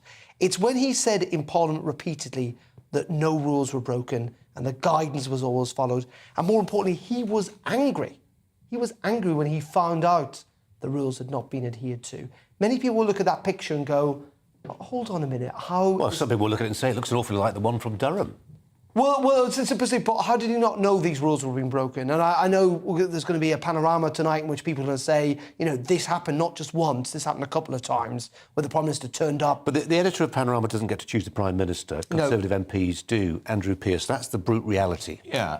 Is it going to change many MPs' minds? Well, we've seen Roger Gale, who's a serial critic of Boris Johnson, who's put a letter in, taken a letter out, put it in, and again. So a few more will go in. The great thing that saves the Prime Minister is still who would take over. There is no obvious successor. Yeah, I think this big thing is that there's no real appetite amongst most Conservative MPs to now launch into a leadership race and to try and choose someone, particularly when there's no front winner. Tomorrow will be damaging for the Prime Minister. There is little doubt about that. And I think the pictures do kind of tilt a little bit, but in the end, I think this time tomorrow, we'll be talking about that this is another difficult day for the Prime Minister. He will be damaged. These pictures will be used against him. But is he going to fight to live another day? He is. Is this what was happening at the January and February when there was real momentum against it? We're not there. No. There is a sense that people and politics has moved on. And we also know Durham Gate is around the corner, and that could be very difficult for Sir Keir It takes the sting out of Labour's attacks. Always when you get on the moral high ground as a politician, it's very tricky when you start to fall off it. Apart from if he does resign. No, you two could go on for some more. Let me just introduce this theme, because none of us have what I would describe as TV teeth. Now there we are. What the camera didn't pick up was the flashing gnashers. Go on, do that again, would you? Yeah. But why are we talking about this? The British Dental Association is warning that if dentists continue to leave the NHS, there could be a crisis, as millions of patients could be left with no dental care. After the break, we will be joined by their chair, Eddie Crouch. First, the weather. Hi there, I'm Aidan McGivern. Some big, beefy shower clouds have popped up across the UK, and there'll be further heavy showers for the rest of the day, interspersed by some sunny spells, increasingly so from the west later as a little ridge of high pressure starts to move in. Low pressure currently towards the northeast of the UK, though, is helping to drive a lot of these showers in from the west and the northwest. And these showers are lively, hail and thunder mixed in with some of the heavier downpours. Increasingly, though, through the evening they'll be focused into the east, and they will die away through the night, with clear spells then turning up. Lengthy clear spells for the Midlands, eastern Scotland, East Anglia and the southeast, where temperatures will fall into the single figures, perhaps low single figures in some sheltered spots. But towards the west, wet and cloudy weather turns up by the end of the night, 10 Celsius at dawn, and increasingly windy as well, so not so pleasant as we start things off Wednesday morning across Scotland, Northern Ireland, Western England and Wales. Wet and windy. Doesn't last too long. It's replaced by sunny spells and showers as the cloud and outbreaks of rain push southeastwards. And it's going to be a breezy day, so it's going to feel cool in that breeze. 19 in London, 16 in Belfast, 16 in Glasgow, and, well, with that breeze it will feel decidedly cool. Now, into Wednesday evening, the rain and showers clear away most places, apart from northern and western Scotland as well as Northern Ireland. Clear spells for a time, but cloud will increasingly arrive from the west once again, and it will turn damp for Northern Ireland, parts of Wales, as well as southwest Scotland. Temperatures holding up through the night because of the breeze. Most places will see lows of 10 to 12 Celsius, perhaps a couple of degrees lower under any prolonged clear spells. But it is a damp start to Thursday for Northern Ireland, Northern England, parts of North Wales, southern Scotland. That rain increasingly sinks south, weakens and turns more showery by the afternoon. Some sunshine between the showers, more settled by Friday.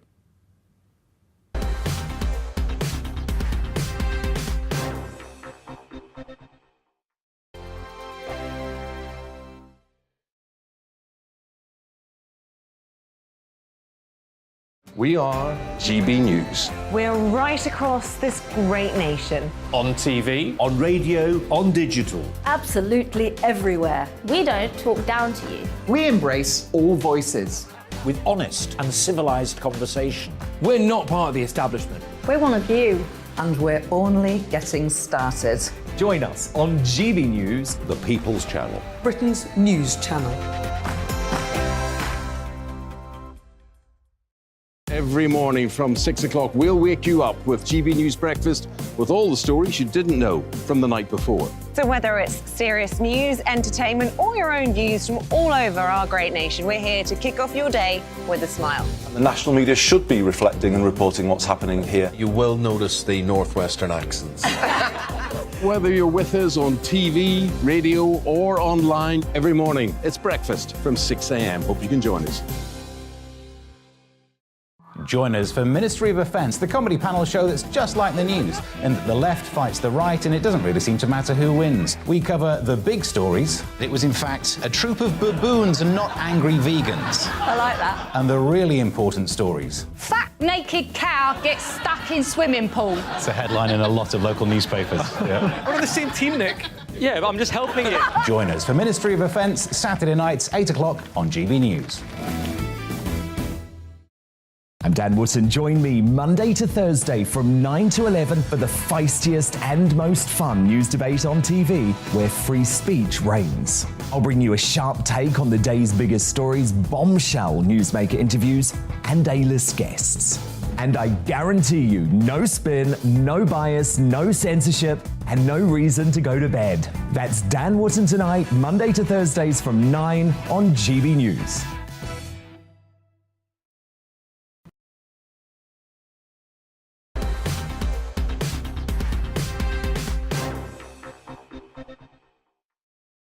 £5. There is a warning that millions of patients could be left with no dental care as thousands of high street dentists, this is in England, are severing ties with the National Health Service. The British Dental Association says if the current trend persists, NHS dentistry effectively will die on its feet. Most dentists provide a mixture of NHS and private dental care, but the latest figures are suggesting the balance is shifting in favour of more private provision. We're joined by Eddie Crouch, Chair of the British Dental Association. Eddie, I really appreciate you coming in today. Thank you. We've been talking during the commercial break about some of the horror stories that you are hearing from your members. Is this a service in crisis? Absolutely. I mean, I've never known, I've qualified 38 years, never known the morale of the profession so low, never known so many of my colleagues looking to exit. I've worked predominantly those 38 years in the NHS, but there are very few dentists behind me that are going to do that.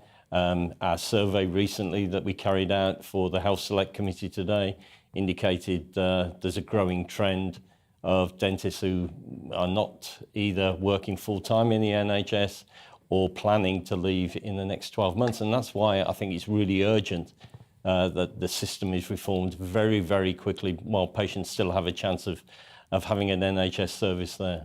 Not about the money, it's about the workload. Partly about the money. It's one area of the health service that's had a significant reduction in real terms in the last 10 years. It would take about £880 million to actually put it back to the service we had in 2012.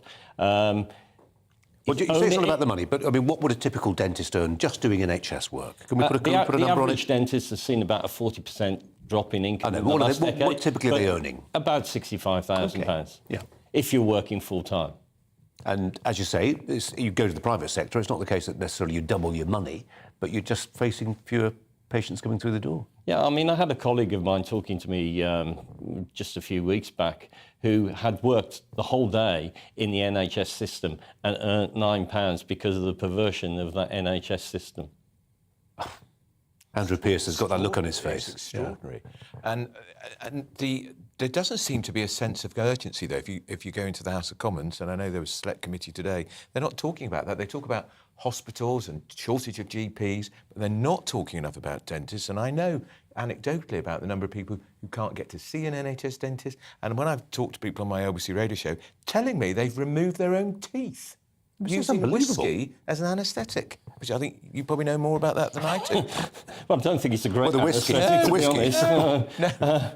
I mean, yes, I met a lady in Bury St Edmunds who'd taken 9 of her own teeth out. You know, I mean, a few weeks ago in a school playground in Yorkshire,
the one thing that gives you the ability to actually prescribe and treat patients and get people out of pain. There's no other job you can do which can cure a patient in matters of minutes. It's fantastic.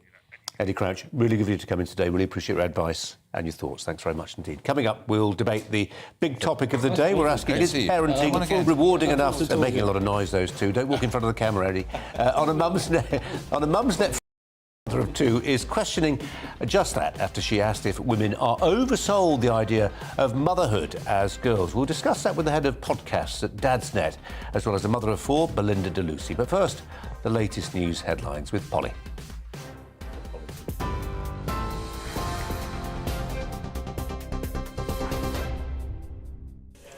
The top stories: the Mayor of London, Sadiq Khan, has written to the Metropolitan Police asking for a detailed explanation of the force's decisions over individual cases in the Partygate investigation. That comes as leaked pictures published by ITV News show the Prime Minister raising a glass at a leaving do in November 2020, when a national lockdown was in place. Downing Street reportedly expects to receive Sue Gray's report into lockdown parties tomorrow.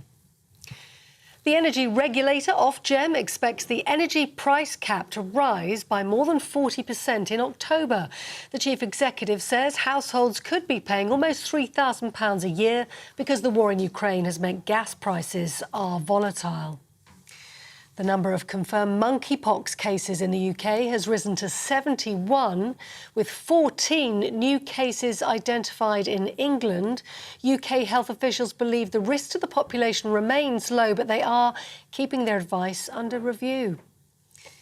And a teenage boy who fatally stabbed a 12-year-old girl over a Snapchat video row has been found guilty of her murder. Ava White was stabbed in the neck in Liverpool city centre on the evening of November the 25th last year. The 14-year-old boy has been warned he faces a life sentence.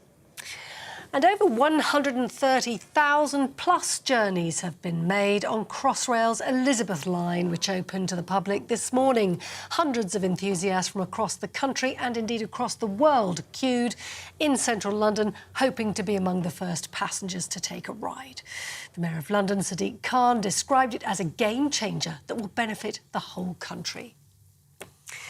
On TV, online and on your radio via DAB+, you're with GB News. More from Brazier in just a moment.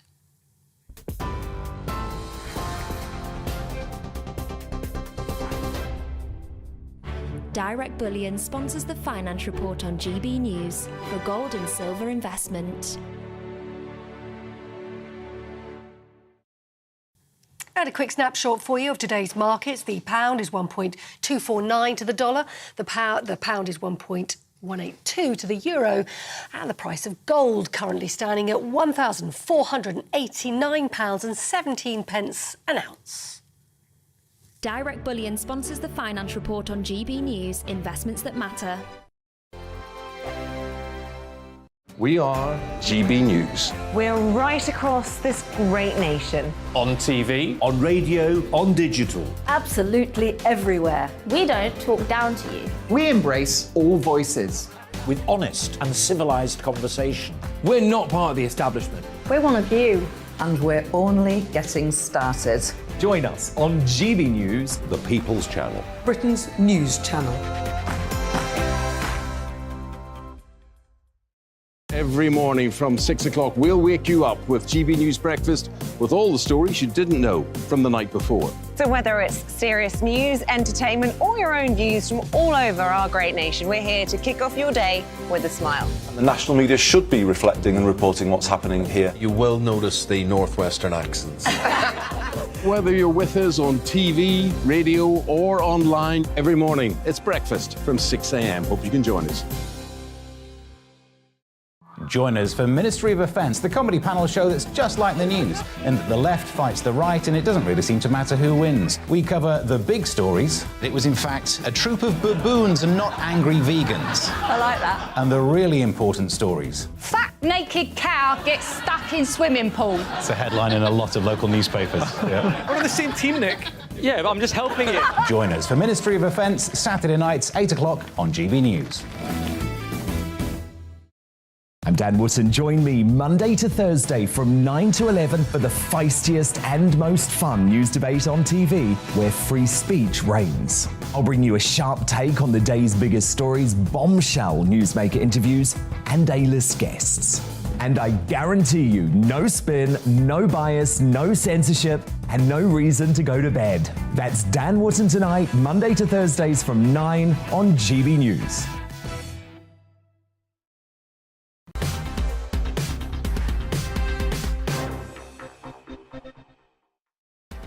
Welcome back. You're with Colin Brazier on GB News on TV and on radio. There is a warning that millions of patients could be left with no dental care as thousands of high street dentists in England are severing ties with the NHS.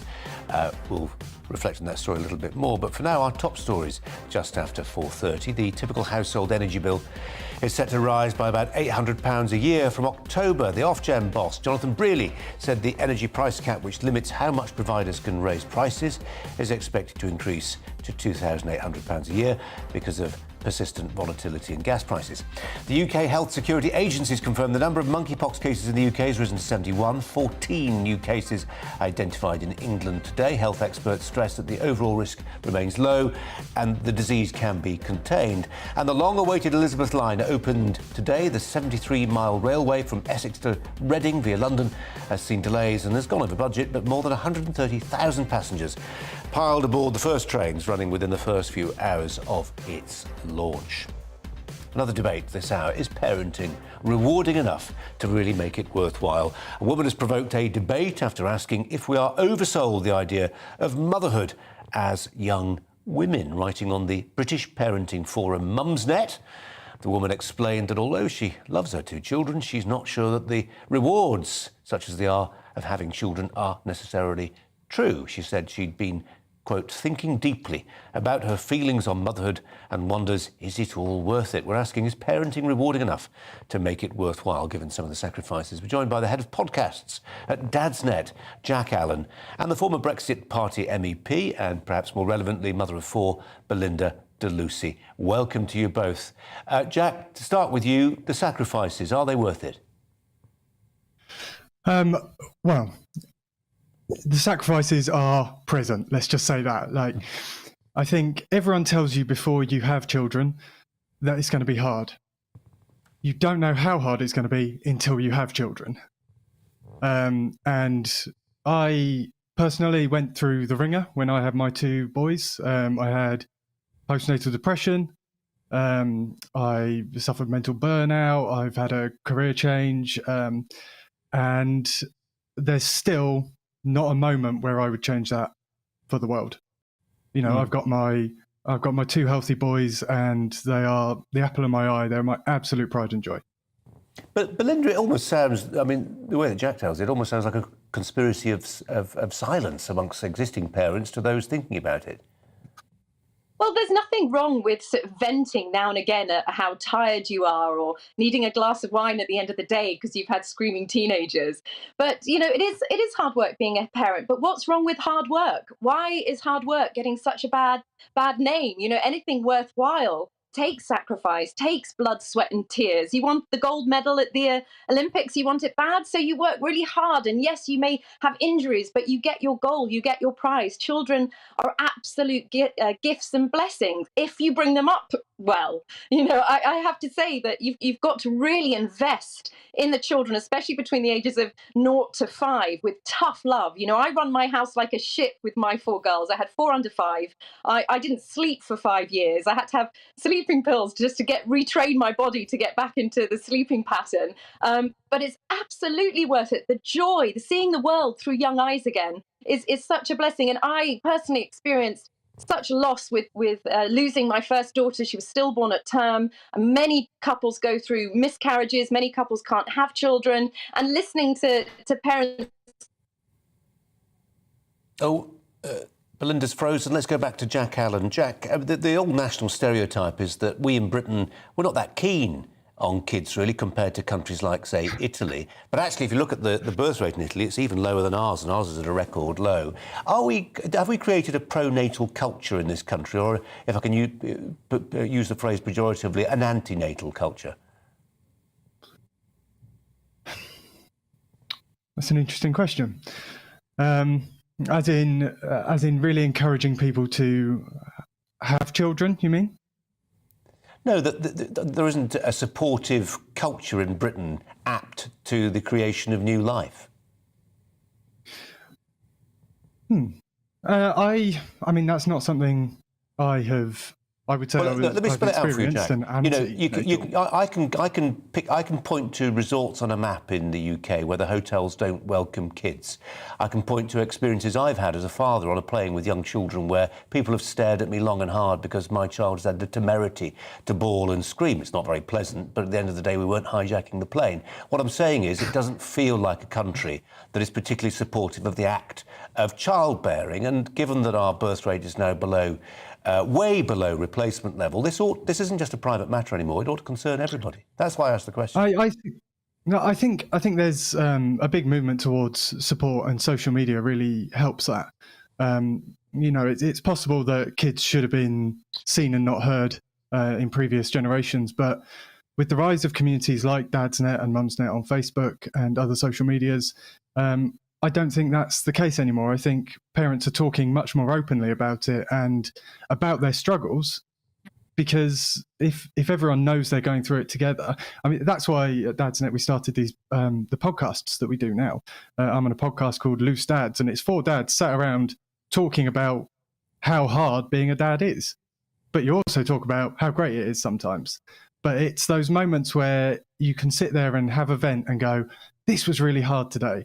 And other people turn around and go, yes, I've been through that same thing. So it might be I was on a plane and my child was crying because the pressure was getting to their ears.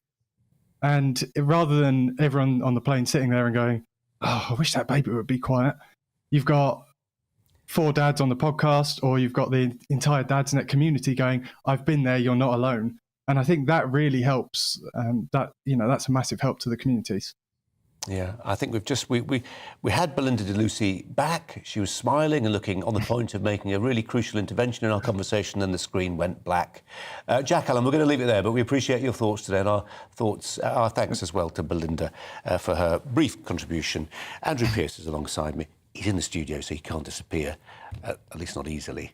You're glazing over at this conversation, aren't you? Listen, I love my nephews and nieces, I love kids, but I've increasingly go to weddings and things where no children are allowed. It's quite extraordinary. No children are allowed, parties, no children allowed. But what I quite like about parenthood, some of my gay friends have gone down that route. Yeah. Would never be for me. And I did try and advise one couple. I said, just buy them another dog because I'm not sure it's going to work for them. But actually, they've got 2 great kids and they're very happy. And I think that's brought another dimension to parenthood, actually. I absolutely agree. My point, and I do recommend people, obviously I would say this, wouldn't I? There was Jack Allen pumping his podcast. I'm going to pump my monologue from the last hour. I would say this, wouldn't I? But I think it's not a private matter anymore. When it's boring demography, but when your birth rate is a fraction over 1.1, 1.2, in 20 years' time, this is the problem that the politicians and policymakers face. This stuff is not today's stuff. Yeah. It's decades away. The crunch comes. We're not having enough kids. People think they can't afford it. Many more women want to have much more advanced careers, and they know women, if they then take time out of their careers to bring up the kids, they go full way back, and they're not putting up with it. So it is changing, and the government do have to address it. Andrew, no, thanks very much indeed. Now, the former American Cold War statesman Henry Kissinger has urged Ukraine to push for peace with Russia, even at the cost of territorial compromise. Yeah, there he's still in business. He's 98 now. And Kissinger told the World Economic Forum in Davos, quote, ideally the dividing line should be a return to the status quo. Pursuing the war beyond that point would not be about the freedom of Ukraine, but a new war against Russia itself. Let's turn to the Deputy Editor of The Spectator, Freddie Gray, for some thoughts on this. Freddie, welcome to you. It's good of you to join us on GB News. We appreciate your time. Henry Kissinger, a doyen of diplomacy. For years, the pearls of wisdom that fell from his mouth were taken very seriously. Does he still matter? Well, I mean, I suppose he matters when he's right. And he's very often in his career been quite wrong, but he's also made some major decisions, and he understands the importance of the balance of power in Europe. And there's obviously this big debate going on in European circles among European governments about what to do if, as we believe, the Russians are sort of contemplating retreat, contemplating withdrawing. Do we punish them? And there's a very hawkish line that finds a lot of favour in Westminster, that is, we shouldn't reward Putin for his aggression. And that makes sense on a certain level. But against that, you've got to take the important moral question of, do we want this war to just keep on going if both sides aren't willing to stop? And do we not have to consider the broader stability of Europe? And for that, I think you need a neutral Ukraine, not a Ukraine that is too much of a Russian satellite or a Western satellite. And I think that's what Kissinger was getting at, and I think he made his point pretty well. Freddie, I know you've spent a lot of time in Washington. Is there a sense, perhaps, in which the UK is becoming a little bit of an outlier, a hawkish outlier? I mean, it seems to me, it will seem to many of our viewers and listeners, that the UK's position has been the right one. It's been a moral position. It's been a practical position. But I just wonder whether on the Hill, in Brussels, in the chancelleries of continental Europe, perhaps the thinking's running in a different direction now. A little bit. I think certainly in Republican circles, the sort of foreign policy synergy that there was between London and Westminster, certainly between hawks, is disappearing a bit because the Republican Party is not as hawkish on Eastern Europe. A lot of people criticise that, say, sorry, my phone just fell down. A lot of people criticise it and say that's moving in an isolationist direction. Sorry, my back. You are, but you are back. It was just a very serious story, slight comic moment, which we enjoyed. But do carry on, Freddie. Well, a lot of people in Washington think that are moving in a more isolationist direction, and that may be unfortunate in many ways. However, I'm not sure Washington and London are together quite in the way some people in Westminster think they are. I think a lot of Brits are very proud of the fact that Britain has been the tip of the NATO spear, as it were, in supporting Ukraine. And we made some good decisions, I think, on that front. However, that doesn't mean that we have America behind us on everything we're pushing for. And I think, in fact, there's a lot of people in America and the rest of Europe who are more eager for a solution, a quicker solution. Freddie, good to talk to you. Really appreciate your time. Freddie Gray there from The Spectator. Now, 2 motorway markers on the M62 Transpennine motorway are among half a dozen historic sites to have received listed status in a celebration of the Queen's Platinum Jubilee. The other sites include a hotel visited by the young Princess Elizabeth, a church consecrated during her reign, and a 1930s set of tea rooms. The new listings, we're told, reflect the social, technical and cultural evolutions which have taken place over the monarch's near 70-year reign. We're joined by Dr. Deborah Mays, Head of Listing at Historic England, which nominated the sites. It's a fascinating list. What's the process to arrive at it? Colin, hello. There are different ways of getting something listed. Anyone can apply online. These we actually selected because we were inviting nominations candidates where the Queen had had a particular association across her reign. So the cases work to mark, as we're saying, the achievements and the wonderful history that occurred during the 70 years. I mean, the M62 caught my eye. It's not the whole motorway, I don't think. It's a couple of markers. Am I right in saying that? I mean, it's a fascinating motorway, the way it sort of goes around the farm in the middle and all the rest of it. It actually did surmount some very substantial civil engineering challenges on such high ground. But that's not the story you're telling. The story you're telling is actually this happened during the Queen's reign. Well, that's it. The Queen intended to open the motorway, which was marking the triumph of civil engineering to get there. And in 1971, it was completed, and she duly went along. And to mark the occasion, there were 2 very fine pyramidal structures with the 2 roses, the House of Lancaster and the House of York, on either side of the motorway, that are particularly distinctive and local traditional construction. So they're rather lovely, and the Queen went there to celebrate this achievement, engineering-wise. Border country back in the day, Deborah, border country between the 2 houses of York and Lancaster. Deborah Mays is Head of Listing at Historic England, who nominated those sites. Thanks so much for your time, Deborah. Really appreciate it. Michelle Dewberry's here to talk about the show that's coming up, and you've relocated to the studio because none of our cameras are working. I know, welcome. what a treat to be sharing the stage with you. I feel honoured. I feel like I'm not worthy. What can I say? Well, what we've got coming up tonight, Colin, is I'm wondering, all of these MPs investigated for this, suspended for that, jailed yesterday for this, and it's got me wondering, are we doing enough to make sure that we've got the best calibre of people in public office? I say no to that. Would you pay them more? Would I pay them more? Well, if I was going to pay them more, I'd certainly do away with all these ridiculous expenses, that's for sure. I'd have it all rolled in. But we've got to do something, haven't we, to increase the calibre of people that we're getting, I think, in public office. I think some have always been ropey. Yeah, well, yeah, I mean, we could do a whole section just on this, couldn't we? But also, I want to talk about it's Davos. All of these millionaires are pretty much begging governments to tax us more. Bit weird, because you can already pay more if you're so desperate to. But I'm asking, do you think the wealthy should pay more? What else am I talking to you about? Yeah, lots of other things coming up in our show. Strikes. Oh, yes, strikes. Just closed. Yeah. Do we think unions are just pushing it a little bit too much? The country is struggling at the moment. Do we really need more strikes, or are they just doing what they're supposed to be doing? And do you think the M62 should get historic listed status? There's a question for you. Yes, why not? We just had our little roses either side. They've now been protected and listed as well. Do you know what I mean, the 2 roses? No, I know. The little pyramidical structures is what Deborah Mays called them. Pyramidical structures. You're way more sophisticated than me. I just call them lumps of concrete with roses on them.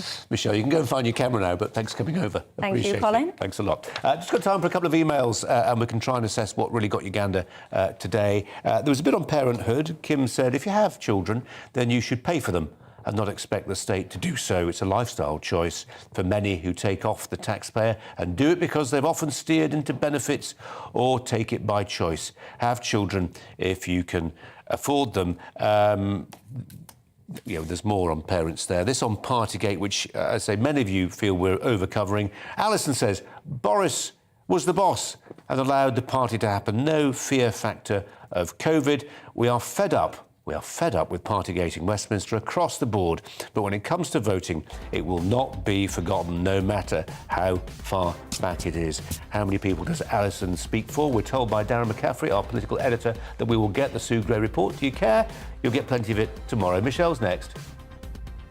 Hi there, I'm Aidan McGibbon. Some big, beefy shower clouds have popped up across the UK, and there'll be further heavy showers for the rest of the day, interspersed by some sunny spells, increasingly so from the west later as a little ridge of high pressure starts to move in. Low pressure currently towards the northeast of the UK, though, is helping to drive a lot of these showers in from the west and the northwest.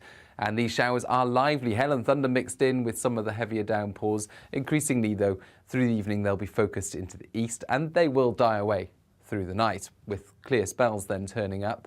Lengthy clear spells for the Midlands, eastern Scotland, East Anglia and the southeast, where temperatures will fall into the single figures, perhaps low single figures in some sheltered spots. But towards the west, wet and cloudy weather turns up by the end of the night, 10 Celsius at dawn, and increasingly windy as well, so not so pleasant as we start things off Wednesday morning across Scotland, Northern Ireland, Western England, Wales. Wet and windy. Doesn't last too long. It's replaced by sunny spells and showers as the cloud and outbreaks of rain push southeastwards.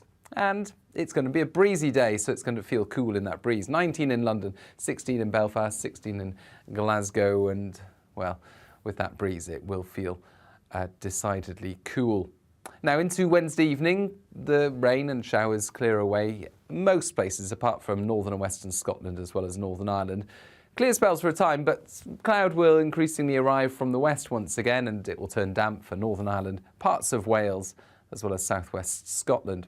Temperatures holding up through the night because of the breeze. Most places will see lows of 10 to 12 Celsius, perhaps a couple of degrees lower under any prolonged clear spells. But it is a damp start to Thursday for Northern Ireland, Northern England, parts of North Wales, southern Scotland.